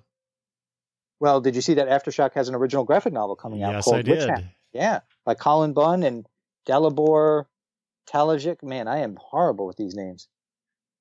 Presenting the first in a unique collection of compelling stories crafted by master storytellers and told in the way they were meant to be told. So should I at least get a little bit of the solicit in here? Yeah, I think so. This sounds pretty cool. Witch. The word conjures images of hags in black robes and crooked hats, standing over cauldrons of bubbling brew. But witches are among us, and we do not realize it. They are our friends and neighbors. They are our family members. They are our idols. And someone is murdering them. And hilarity ensues. Yeah, so that's, let's see how much. 64 pages, 1999, full color. Yep. So Aftershock puts out some pretty interesting stuff that might be worth checking out. Yeah, I'm really interested in this one. And like you and I mentioned, the #1 issues of Lollipop Kids and The Last Space Race. I will be interested in getting #2 of each. Okay. In November. Lollipop Kids, written by Adam Glass and his son Aiden Glass. You had Adam on your show when you talked to the creators of Rough Riders. And The Last Space Race by Peter Calloway and Alex Chabot. Action Lab puts out some fun stuff, interesting stuff. I shouldn't say fun because some of it is a little, very dramatic. So maybe dark. Not necessarily would you say fun. dark, yeah. George? Dark, yeah. Because they actually do have a book called Dark Ark. Yes, Dark Ark, yes. And the second volume has been solicited here. I read the first trade and really enjoyed it. Okay, who wrote that? Cullen Bunn. Cullen Bunn, yeah. Okay, go I don't know. That's part of the reason why I want to get the other book, the graphic novel we just talked about. Yeah. Whose name I've already forgotten. Oh, it was, I turned away from it. Witch Hunter? What was Witch Hammer. Witch Hammer, yeah. Yes. So yeah, I'm going to get that trade. Cool. I'm ready to jump ahead to Ahoy Comics. Did you have anything prior to that? What page is that? 264. I think, George, we should do our lightning round here. I agree. So start with 264. I have stuff after that going forward, and let's just go. We'll go back and forth. What our next pages are. We'll talk about the thing. Get it done as quickly as possible because we are going to be again over 3 hours. I can't believe it. So yeah, okay. Go ahead. 264. Well, I have lauded my excitement for Ahoy Comics. Haven't read an issue of anything yet, but I want to call everybody's attention to more homages. Captain Ginger #2 looks like a Trouble with Tribbles tribute. Oh my gosh, so yes. 10 times fast. I did not notice that. And Edgar Allan Poe's Snifter of Terror #2 is definitely a play on the Attack of the 50-Foot Woman. Yes. Although, of course, it's Edgar Allan Poe himself. So if you want to check those out, that's awesome. That could be a lot of fun. Okay, what else do you have going forward, Eric? 266. Okay.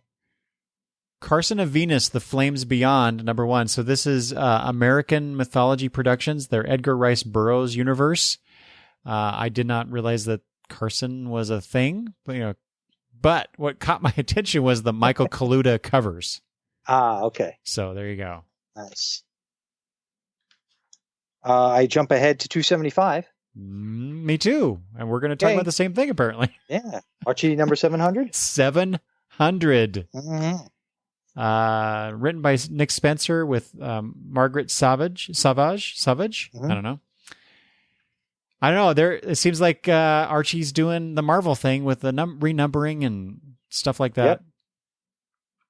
I don't know if that's a good thing or not. I was kind of hoping they would go back to the old way, but obviously they're not going to. They're going to stick with Archie as, I guess. The new revision of. Mm-hmm. Yeah, which is fine. That's good. People are enjoying it. That's good. And they still have the digests and stuff for the kids. So that's good. In fact, they have all the holiday themed ones on page 278. So that's fine. Mm-hmm. And with the new Sabrina TV show coming up, they're resoliciting The Chilling Adventures of Sabrina #1 for only $1. Oh, okay. So I was wondering why they were doing that. I didn't realize that there was a new TV show. And it says right there in the... I guess I need to read this better. The new Netflix series. Okay. Yeah. Well, it's too bad. I mean, okay. I'm glad that they're promoting this, to tie into the show. I just wish they would actually produce the comic. Yep, that would make sense. I got the first trade, and I'm waiting for more. Just like I'm waiting for more for the Archie, Afterlife with Archie. Seems like that stuff just kind of disappeared. I think that's gone. I mean, just like this Ghost World thing, where there are 2 years, 3 years in between volumes. Oh, right, yeah. Maybe that's what's going to happen with Afterlife with Archie, and then eventually, 50 years from now, to be collected, and somebody on a podcast or whatever there is at that time will say, "How did people keep up with this when the last one was printed 5 years prior to the next one? How did that happen?" Yeah. I'm all the way over to 304. Go ahead. Okay, Dial Books, the latest in the I Am series by Brad Meltzer. I Am Sonia Sotomayor by Brad Meltzer and Chris Eliopoulos. This is a fantastic series of books for kids, introducing them to historic figures, living and dead. And this is the latest coming out around the holidays. So that's nice. Really and cool. Brad Meltzer is originally from this area where I live, in the Mid-Atlantic area, and he is a frequent guest on one of those morning talk shows called Elliot in the Morning. And he was on very recently to talk about this book and his experience. If I caught it correctly, because I caught it in the middle in the car, but I think he was seated next to Sonia Sotomayor at the National Book Festival in D.C. very recently. And I think that's pretty cool. And he said, I'm sitting there next to her, and I'm thinking to myself, why do I even have a line? Why is anybody here for me? They should all be over there. And of course, she had a line of people.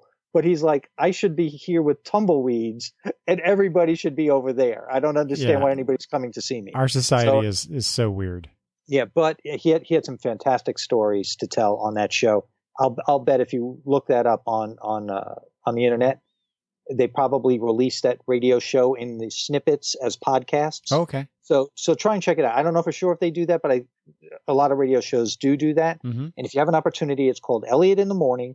And Brad Meltzer was on it someday this week, this past week, the week of September 7th. So the week of September 11th, I'm sorry. So check that out if you have an opportunity. Okay. In fact, he has a very good story. And even if you follow him on Facebook, you saw it, about his kid's homework assignment regarding September 11th, which was very interesting. Mm. Also from Disney Lucasfilms Press, a novel called Star Wars Leia, Princess of Alderaan by Claudia Gray. Yeah, I know there are a lot of Star Wars fans out there trying to keep up with the canonized the new chronology in the new universe. This looks like a good book, and hopefully it's self-contained. And just because you and I, Eric, we talked about blankets once before on your show, it's being resolicited on page 305 from Drawn and Quarterly. People should just buy that. Yes, I agree. All right, what's your next page? 306. Okay, fantastic. So again, this is something that Travis and I talked about on a news episode. Sabrina by Nick Dornaso. Mm-hmm. So this was nominated for the Man Booker Prize. So I just wanted to point that out. He and I both talked about how, considering that it was the first graphic novel to be nominated for such a prize, it seemed like something that we should check out. And I noticed, have either one of you read it yet? No. Okay. So here it is, solicited again. And Travis had said he went to Amazon to see if he could buy it, and it was out of stock. So, and I noticed that on the previous page, 305, the previous book that Nick Dorsano has done is which is called Beverly, is also here as well. Well, this one, Sabrina, depicts a modern world devoid of personal interaction and responsibility, where relationships are stripped of intimacy through glowing computer screens. An indictment of our modern state. Yeah. It does sound interesting. Yes, it does. And right above it, I don't know if you and I have ever discussed this before, but Adrian Tomine, New York Postcards by Adrian Tomine, and Scenes from an Impending Marriage. I have Scenes from an Impending Marriage, and it's a fun book. George, what? Oh my God. Why do I have that look? Thank you. Thank you so much. A year ago? Uh-huh.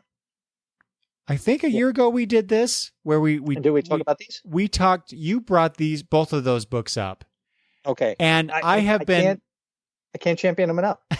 I have been trying to, because the New York postcards one I was really interested in. Mm-hmm. And I guess I should have just asked you, what was that book that you recommended? And I couldn't remember anything about it other than it sounded really cool. So, right. Oh my God. Thank you so much for pointing those out again, because those are the two books I was trying to think of. Okay. See, this show has a point, even if it's at 5 hours. Even if it's just for me. Okay, there you go. I'm dog-earing that page now. All right. What's next? 326. Okay. Okay. Oh, just Hedy Lamarr, An Incredible Life graphic novel from Humanoids. If anybody doesn't know about Hedy Lamarr, I'm not going to go into it, but I mean, not only she was a glamorous star in Hollywood, she came up with a secret communication system that helped allies against the Nazis. Yes. I mean, how can you not want to know more about Hedy Lamarr? Isn't there a movie in the works about her life, I think? I believe so. Oh, and this is written by Roy William with art by Sylvian Derange. So check it out. Learn your history from graphic novels. That's right.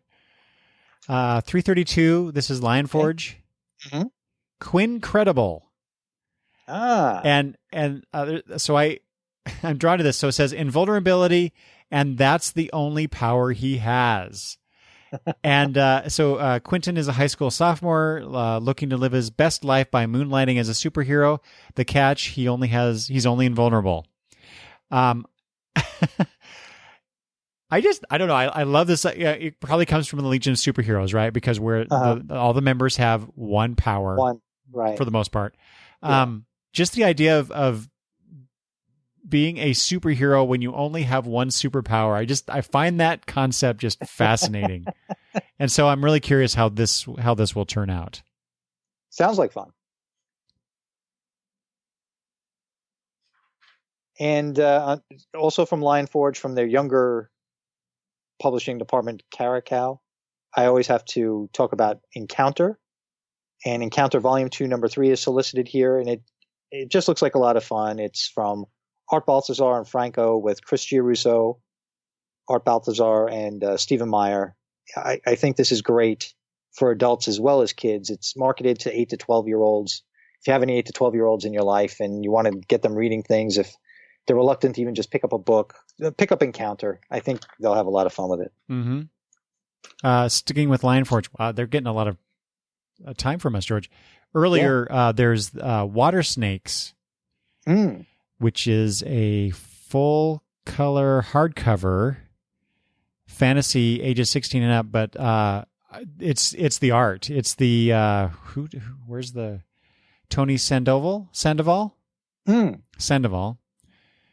Yeah, art written art and art by Tony Sandoval. It just looks cool, and it's got this weird black tentacled creature that gets vomited out of this girl's face or mouth. It's just, really cool imagery. It looks almost like watercolor. Mm-hmm. If it's not watercolor, I'm not an artist, so I can't recognize these things. With digital art nowadays, I don't know what we really should call it. It's not really watercolor. I don't know. I don't know what it is, but it looks cool. Yeah. Okay, what's your next one? What page you got? Mariner Books on page 342, a book called Part of It, Comics and Confessions, a softcover by Ariel Schrag. Ariel Schrag is a critically acclaimed memoirist and screenwriter, and she takes us on a tour of her formative years from her childhood in Berkeley to her mid-20s in Brooklyn, exploring what it means to connect to others when you don't yet know who you are, when you want to be part of it, but the it changes daily.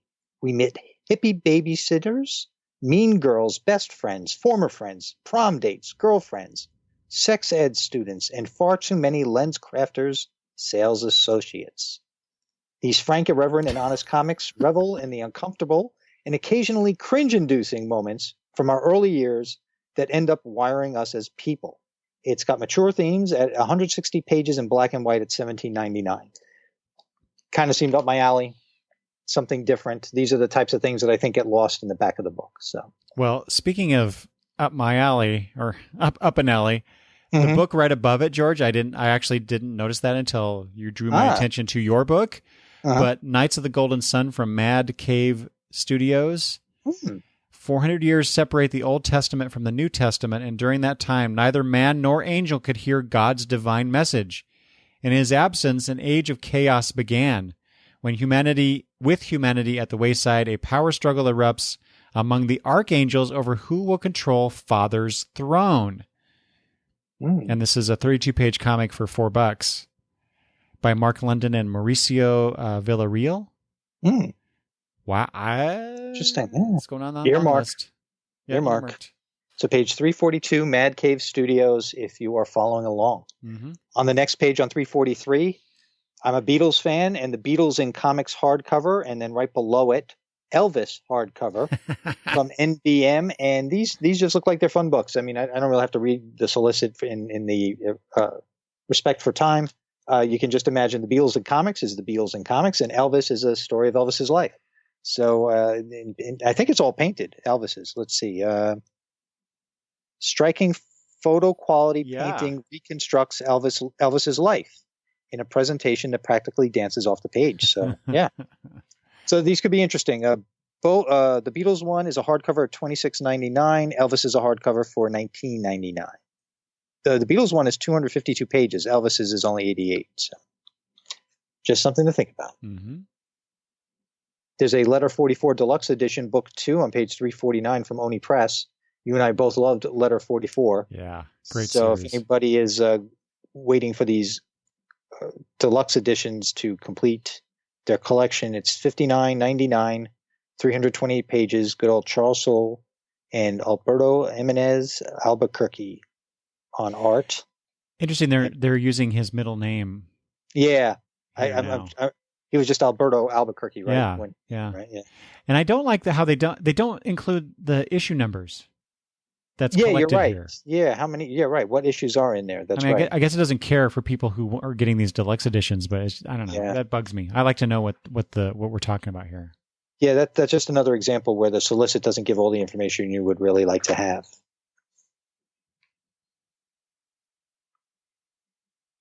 My next one is on 357.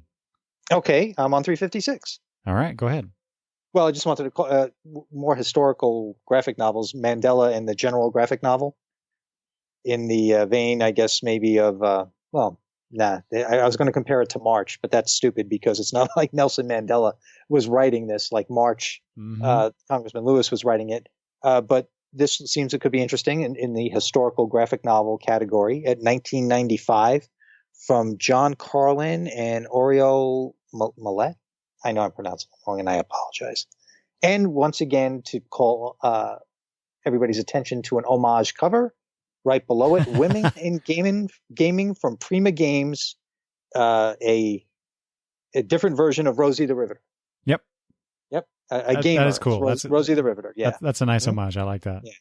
Yeah. So what's yours on 357? 357 is from Rebellion or 2000 AD. Well, I don't know, whatever. Anyway, it's Hope. It's a trade. Yes. Hope, Guy Adams, Jimmy Broxton on art. I don't know. Just they say it's a stylish new supernatural detective noir mixing magic and the movies. Set in an alternate post-war 1940s L.A. where dark magic is a fact of life. Mallory Hope is a private detective haunted by his past, which private detective isn't, right? Yeah, right. That kind of turns me off, but and by the occult forces he uses. So he has a new case. I guess I should have read this a little bit more yourself? Because it's like so it's the new case is a missing boy, which reminds him of his own lost child. So he's, of course, determined to find the missing boy. I don't know. Of course. Yeah. Okay. So now we don't like this book? I was intrigued, but now I'm like, I don't know. Okay. Not necessarily what the show is for, but hey, you never know. Well, I think that some creators and some publishers purposely do the homage covers so that we mention them on the show. So people are listening. And TPub on page 363 is no exception with their Disposable Legends number 3, with their version of the Days of Future Past X-Men cover, where they've got people in front of TV screens that are, and people's faces are X'd out because they've been wiped out. Yeah. So, I mean, that's a very famous, what is that, X-Men 241 or 242? I'm impressed you catch those things, George. Oh, I read this book. On 361, going back a couple pages, I wanted to spotlight Monstrous. It's a new miniseries by Gregory Wright and Ken Lamig. Basically, it's Dr. Frankenstein makes robots who then rebel against him, I think. So I just thought, okay. Now that's fun. I go all the way now to Titan Comics on 370 and 371. All right, that's my final thing, and I only include. I'm sure I know what you're gonna talk about. Well, you talk about it. Well, it's the Beatles Yellow Submarine limited box set, right? Yep. Mm-hmm. So I only threw that on my list because I was thinking of you, George. Well, thank you. I mean, to be honest with you, I'm fine with the original version of the Yellow Submarine hardcover that I just purchased. Mm-hmm. I don't need all these extras, especially for. Is it really $200? $199.99? Yeah. Wow. Oh my God! What you get. I mean, it's only limited to 1,968 copies for 1968. It's in a lavish box set. You get, what are these things? You get a 6.5-inch Yellow Submarine, looks like a vinyl figure. Yep. You get some badges, exclusive art card that is signed by Bill Morrison, so that's nice. You get lobby cards, movie posters, and a movie premiere ticket replica. I mean, it's all pretty cool, but I'm not spending $200. Yeah. And let's not forget, the Minions are back in their own comic, one of two, from Titan Comics on page 370. So if your kids are fans of Despicable Me and the Minions, go for it. Viva le boss! Yes. Oh, and did you say it's only 2 issues, right? Yeah. Yeah, that's interesting. Okay. There's a fantastic cover to Star Wars Insider number 185. If there were newsstands right now, this painted cover of a rebel fighter with one of the AT-ATs coming at it on the battle planet Hoth, it looks like, that would sell the magazine. If these were on newsstands rather than just comic book shops, I would buy it just for that painting. All right, so as we go along here and try and go very fast, I see that Comic Book Implosion softcover, well, that's what I have here, softcover, is resolicited at $21.95. So if what I said before about Comic Book Implosion by Keith Dallas and John Wells from Tomorrow Publishing, if that floated your boat, then consider trying to pre-order it at your local comic shop. You want another homage before we go? Hit me. Valiant Comics, page 387, Quantum and Woody. One of your favorites, Justice League of America #1 from, who did that? Keith Giffen? The famous pose of the new Justice League. Oh, yeah. Yep. With Batman, Captain Marvel, what is it? Guy Gardner. Yep. Booster Gold and Blue Beetle are on there too, and whoever else. So another homage. That's how they get mentioned on Long Box Review. All right. And from Zukir Press, just to point this out, there's a graphic novel, Click, a story of cyberbullying, and Mend, a story of divorce. 2 graphic novels that focus on these subjects. I bring them to people's attention only because of the subject matter. I don't know the creators, and I'm unfamiliar with the publisher, but these kind of things do get lost in the back of the book, and I figured I would just bring them up. Mm-hmm. Mm-hmm. And I think that, and we started a new segment last month we did this? Great titles in manga. Remember we had the title of the book. Yeah. Which was Did you find something else? Yes, so I found 2 on page 421. My Youth Romantic Comedy is Wrong as I Expected, Volume 6. I like the one below it. So I'm a spider. So I'm a spider. So what? These are on horrible. the previous page, number 420, page 420, Defeating the Demon Lord's a Cinch, If You've Got a Ringer, Volume 2. Oh, God. World end. What do you do at the end of the world? Are you busy? Will you save us? What? Yes, folks, This it's is from so the weird. Great Titles and Manga Department, only available on Longbox Review. Oh, man. Fun stuff. You got anything on the flip side of the book? No. Okay. No. I have some things looked through it earmarked. twice and didn't really see anything. I'm going to look at them real quick just to see if there was really anything worth talking about. Oh, there are Bucky O'Hare action figures. You remember Bucky O'Hare? Do you remember Bucky O'Hare, Neil Adams? No.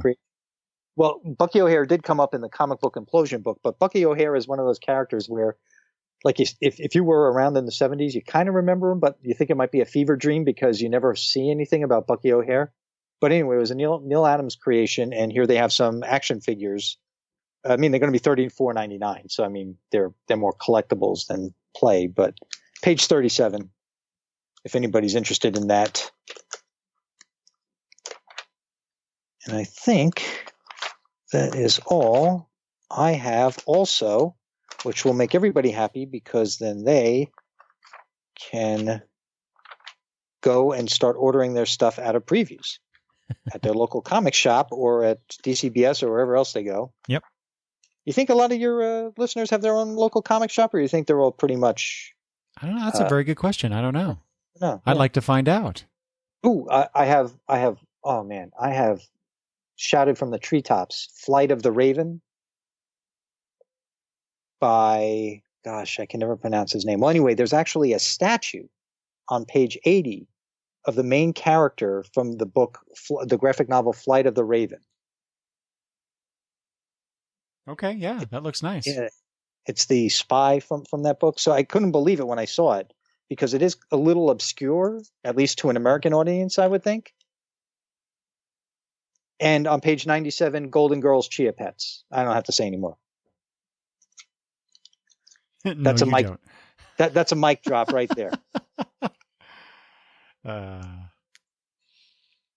I think that's it. Okay. Yeah. Although there's more Golden Girls paraphernalia on page 105 if you want the Golden Girls checkers and bingo set. Don't forget, folks, Christmas is coming. As George is wont to have. Yes. Mm-hmm. And that is that. All right, cool. So, George, before we go, there's one thing that I always enjoyed about the still defunct George and Tony Entertainment Show. And yes. You would, for the most part, every episode you would end with the rest in peace, Jerry Reed. Yes. Mm-hmm. And given that, and given Jerry Reed and the ties to Smokey and the Bandit, I just have to ask, given the recent passing of Burt Reynolds, yeah, how you feeling about that? I feel horrible about it. I still know what did he have something that I don't recall now. Yeah, all I remember is the news saying he had left us, and then them focusing on that and not telling us what caused his death. But here's the funny thing, Eric. This goes into the how does this affect me department. I listened to a lot of podcasts. There were a lot of tributes to him, even if they were at the end of a show, because their show doesn't. Let's say it was a comic book show, they threw it in at the end, and what did they do? They played Eastbound and Down, really? Which was almost like the outro for our show, right? The majority of the time. There was one show where they were talking about the death of Burt Reynolds and his movies, and they said, "Okay, I'm going to play a song for you. You should know what it is." And it was the lead into the talk about Burt Reynolds. And they played Eastbound and Down, and the people couldn't identify what the song was. Oh. So, of course, I yelled out, "It's the closing theme to the George and Tony Entertainment Show." And that's what I wanted them to say. But, of course, they said, it was used in the movie. So I had to laugh at that. And that was that how does this affect me moment, that little ego boost like, oh, yeah, that's the song we used to use. Right. And here it is being played all the time. And it was our little tribute to being fans. well, I mean, that wasn't the reason we played it, but we were fans of those movies that Burt Reynolds had. So, yeah. I was when I was home with my wife when we, got the news about that. But I made the comment that I always preferred the pre-mustache Burt Reynolds movies than the post ones, and she was the opposite. And I said, "Did you ever watch the greatest Burt Reynolds movie ever, The Longest Yard?" And she said, "No."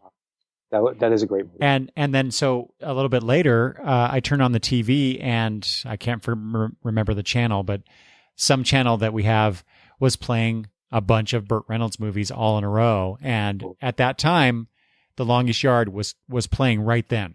Oh, wow. So did you guys sit down and watch it? So I turned it on there, and I only meant to watch like a little bit of it because it was actually almost time for me to go to bed. But ended up, because I love that movie so much, and ended up watching the rest of the movie. We only missed like the first half an hour or so of it, maybe 20 minutes. But the local Alamo Draft House, we talk about that place all the time when I'm on. They had the first Smokey and the Bandit as a tribute. They just had it, I guess, for 2 nights or something like that. And I missed it because I'd like to see it on the big screen. But I am a fan of those two, of that and Cannonball Run. So 2 movies with the mustache. Right. Even the sequels. The sequels are fun. But I mean, the originals of each are fun movies. So I guess maybe I am pro mustache. and of course, his appearance on the Golden Girls. Oh, right. Of course. Where he had to ask can't beat that. which one of them was a slut. So, that's that's it. I know, George. So Burt Reynolds. It's strange because the last previous episode you were on, other people have died. So are you some sort of harbinger of death? I don't think so. I just think, unfortunately, I mean, it happens, right? And we only meet for 10 hours once a month. Once a month, that's right. Yeah, but unfortunately, at our age, people with whom we grew up are leaving us. Right. Because when we were, in the 70s, in the 80s, maybe we were in our teens or 20s, but these people who are now leaving us might have been in their 40s and 50s, right? Yeah. So, and we don't think of it that way. No. But when I put things in perspective like that, sometimes I go, oh my God. Like, for instance, when Aretha Franklin passed away, hearing what her age was and knowing how old she, then doing the math and figuring out, oh, she was this old when she did this song. Wow, that's pretty darn good. She was in her 40s or her 50s when she did this, and she was top of the charts. You don't think of it in that perspective when you're listening to these things. Right. And these days, to have somebody in their 40s and 50s in the top 40, if that even exists anymore, I think would never happen. Whereas in the 80s, you have Aretha Franklin teaming up with George Michael, and they have a top 10 hit. She has a solo hit, and she's in her 40s or 50s. How many 40 or 50-year-olds are in the earbuds of teenagers today? Yeah. I don't think there are many, right? So it says something. I don't know what it says. I need a sociologist to tell me, but it says something. I don't know what it says. Yeah. But anyway. Well, yeah. But if we had our show, we would have had a segment about it. I'm sure you would have. Yeah. Yes. That's why I wanted to bring it up, just in case. But we would have had a little retrospective and how it tied into our outro and Jerry Reed and all that other stuff. So yeah, definitely. Mm-hmm. Well, since we're at that time, George, because I didn't mention at the top of the show that you are the former host of the still defunct George and Tony Entertainment Show. So yeah, now it's almost like it's a moot point at this point. It's almost been a year since our last episode was available, although they're still there at georgeandtony.libsyn.com. They're still there, the full library. The Realm Network has been nice enough to still leave us up, but that may not be up too much longer. So, which I can understand. They've been very kind to leave it up there for almost a year, our archive. So if you want to go check it out, just check out our archive at georgeandtony.libsyn.com. Yeah. So thank you. And how can people contact you if they wish to throw mean insults at your way for picking books that you do? And yes. Well, if anybody wants to complain about the length of episodes I'm or on. That. There you go. Yes. Yeah. I am at George and Tony Entertainment on Facebook, which I rarely go to these days. I'm getting a little better at that. But you can find me on Twitter a lot at George and Tony on Twitter. Yeah. And of course, these episodes only go this long because there were 2,885 pieces of merchandise in that issue of previews. And if you wanted to buy everything, it would have been $75,656.49. I was wondering if you were going to do that. Mm-hmm. Okay, good. I forgot to do it at the beginning too. Yeah, see, so, yeah. We're messing with our format. Yeah. All right. Well, we make them listen all the way through. That's right. That's right. Keep them anticipating. Mm-hmm. So, George, thank you for joining me. Thanks again. And folks, since this one went really long, it was nice talking with you. Erica is never going to have me on again. It was fun being here while it lasted. And whenever I have my new project come out, I'll let you know. Don't listen to this guy, people. Anyway, George, thank you. And I thank the listeners for sticking with us this long.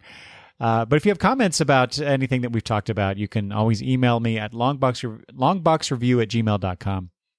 Or you can visit the website at longboxreview.com. Thanks for listening, and I will talk to you later. Bye-bye.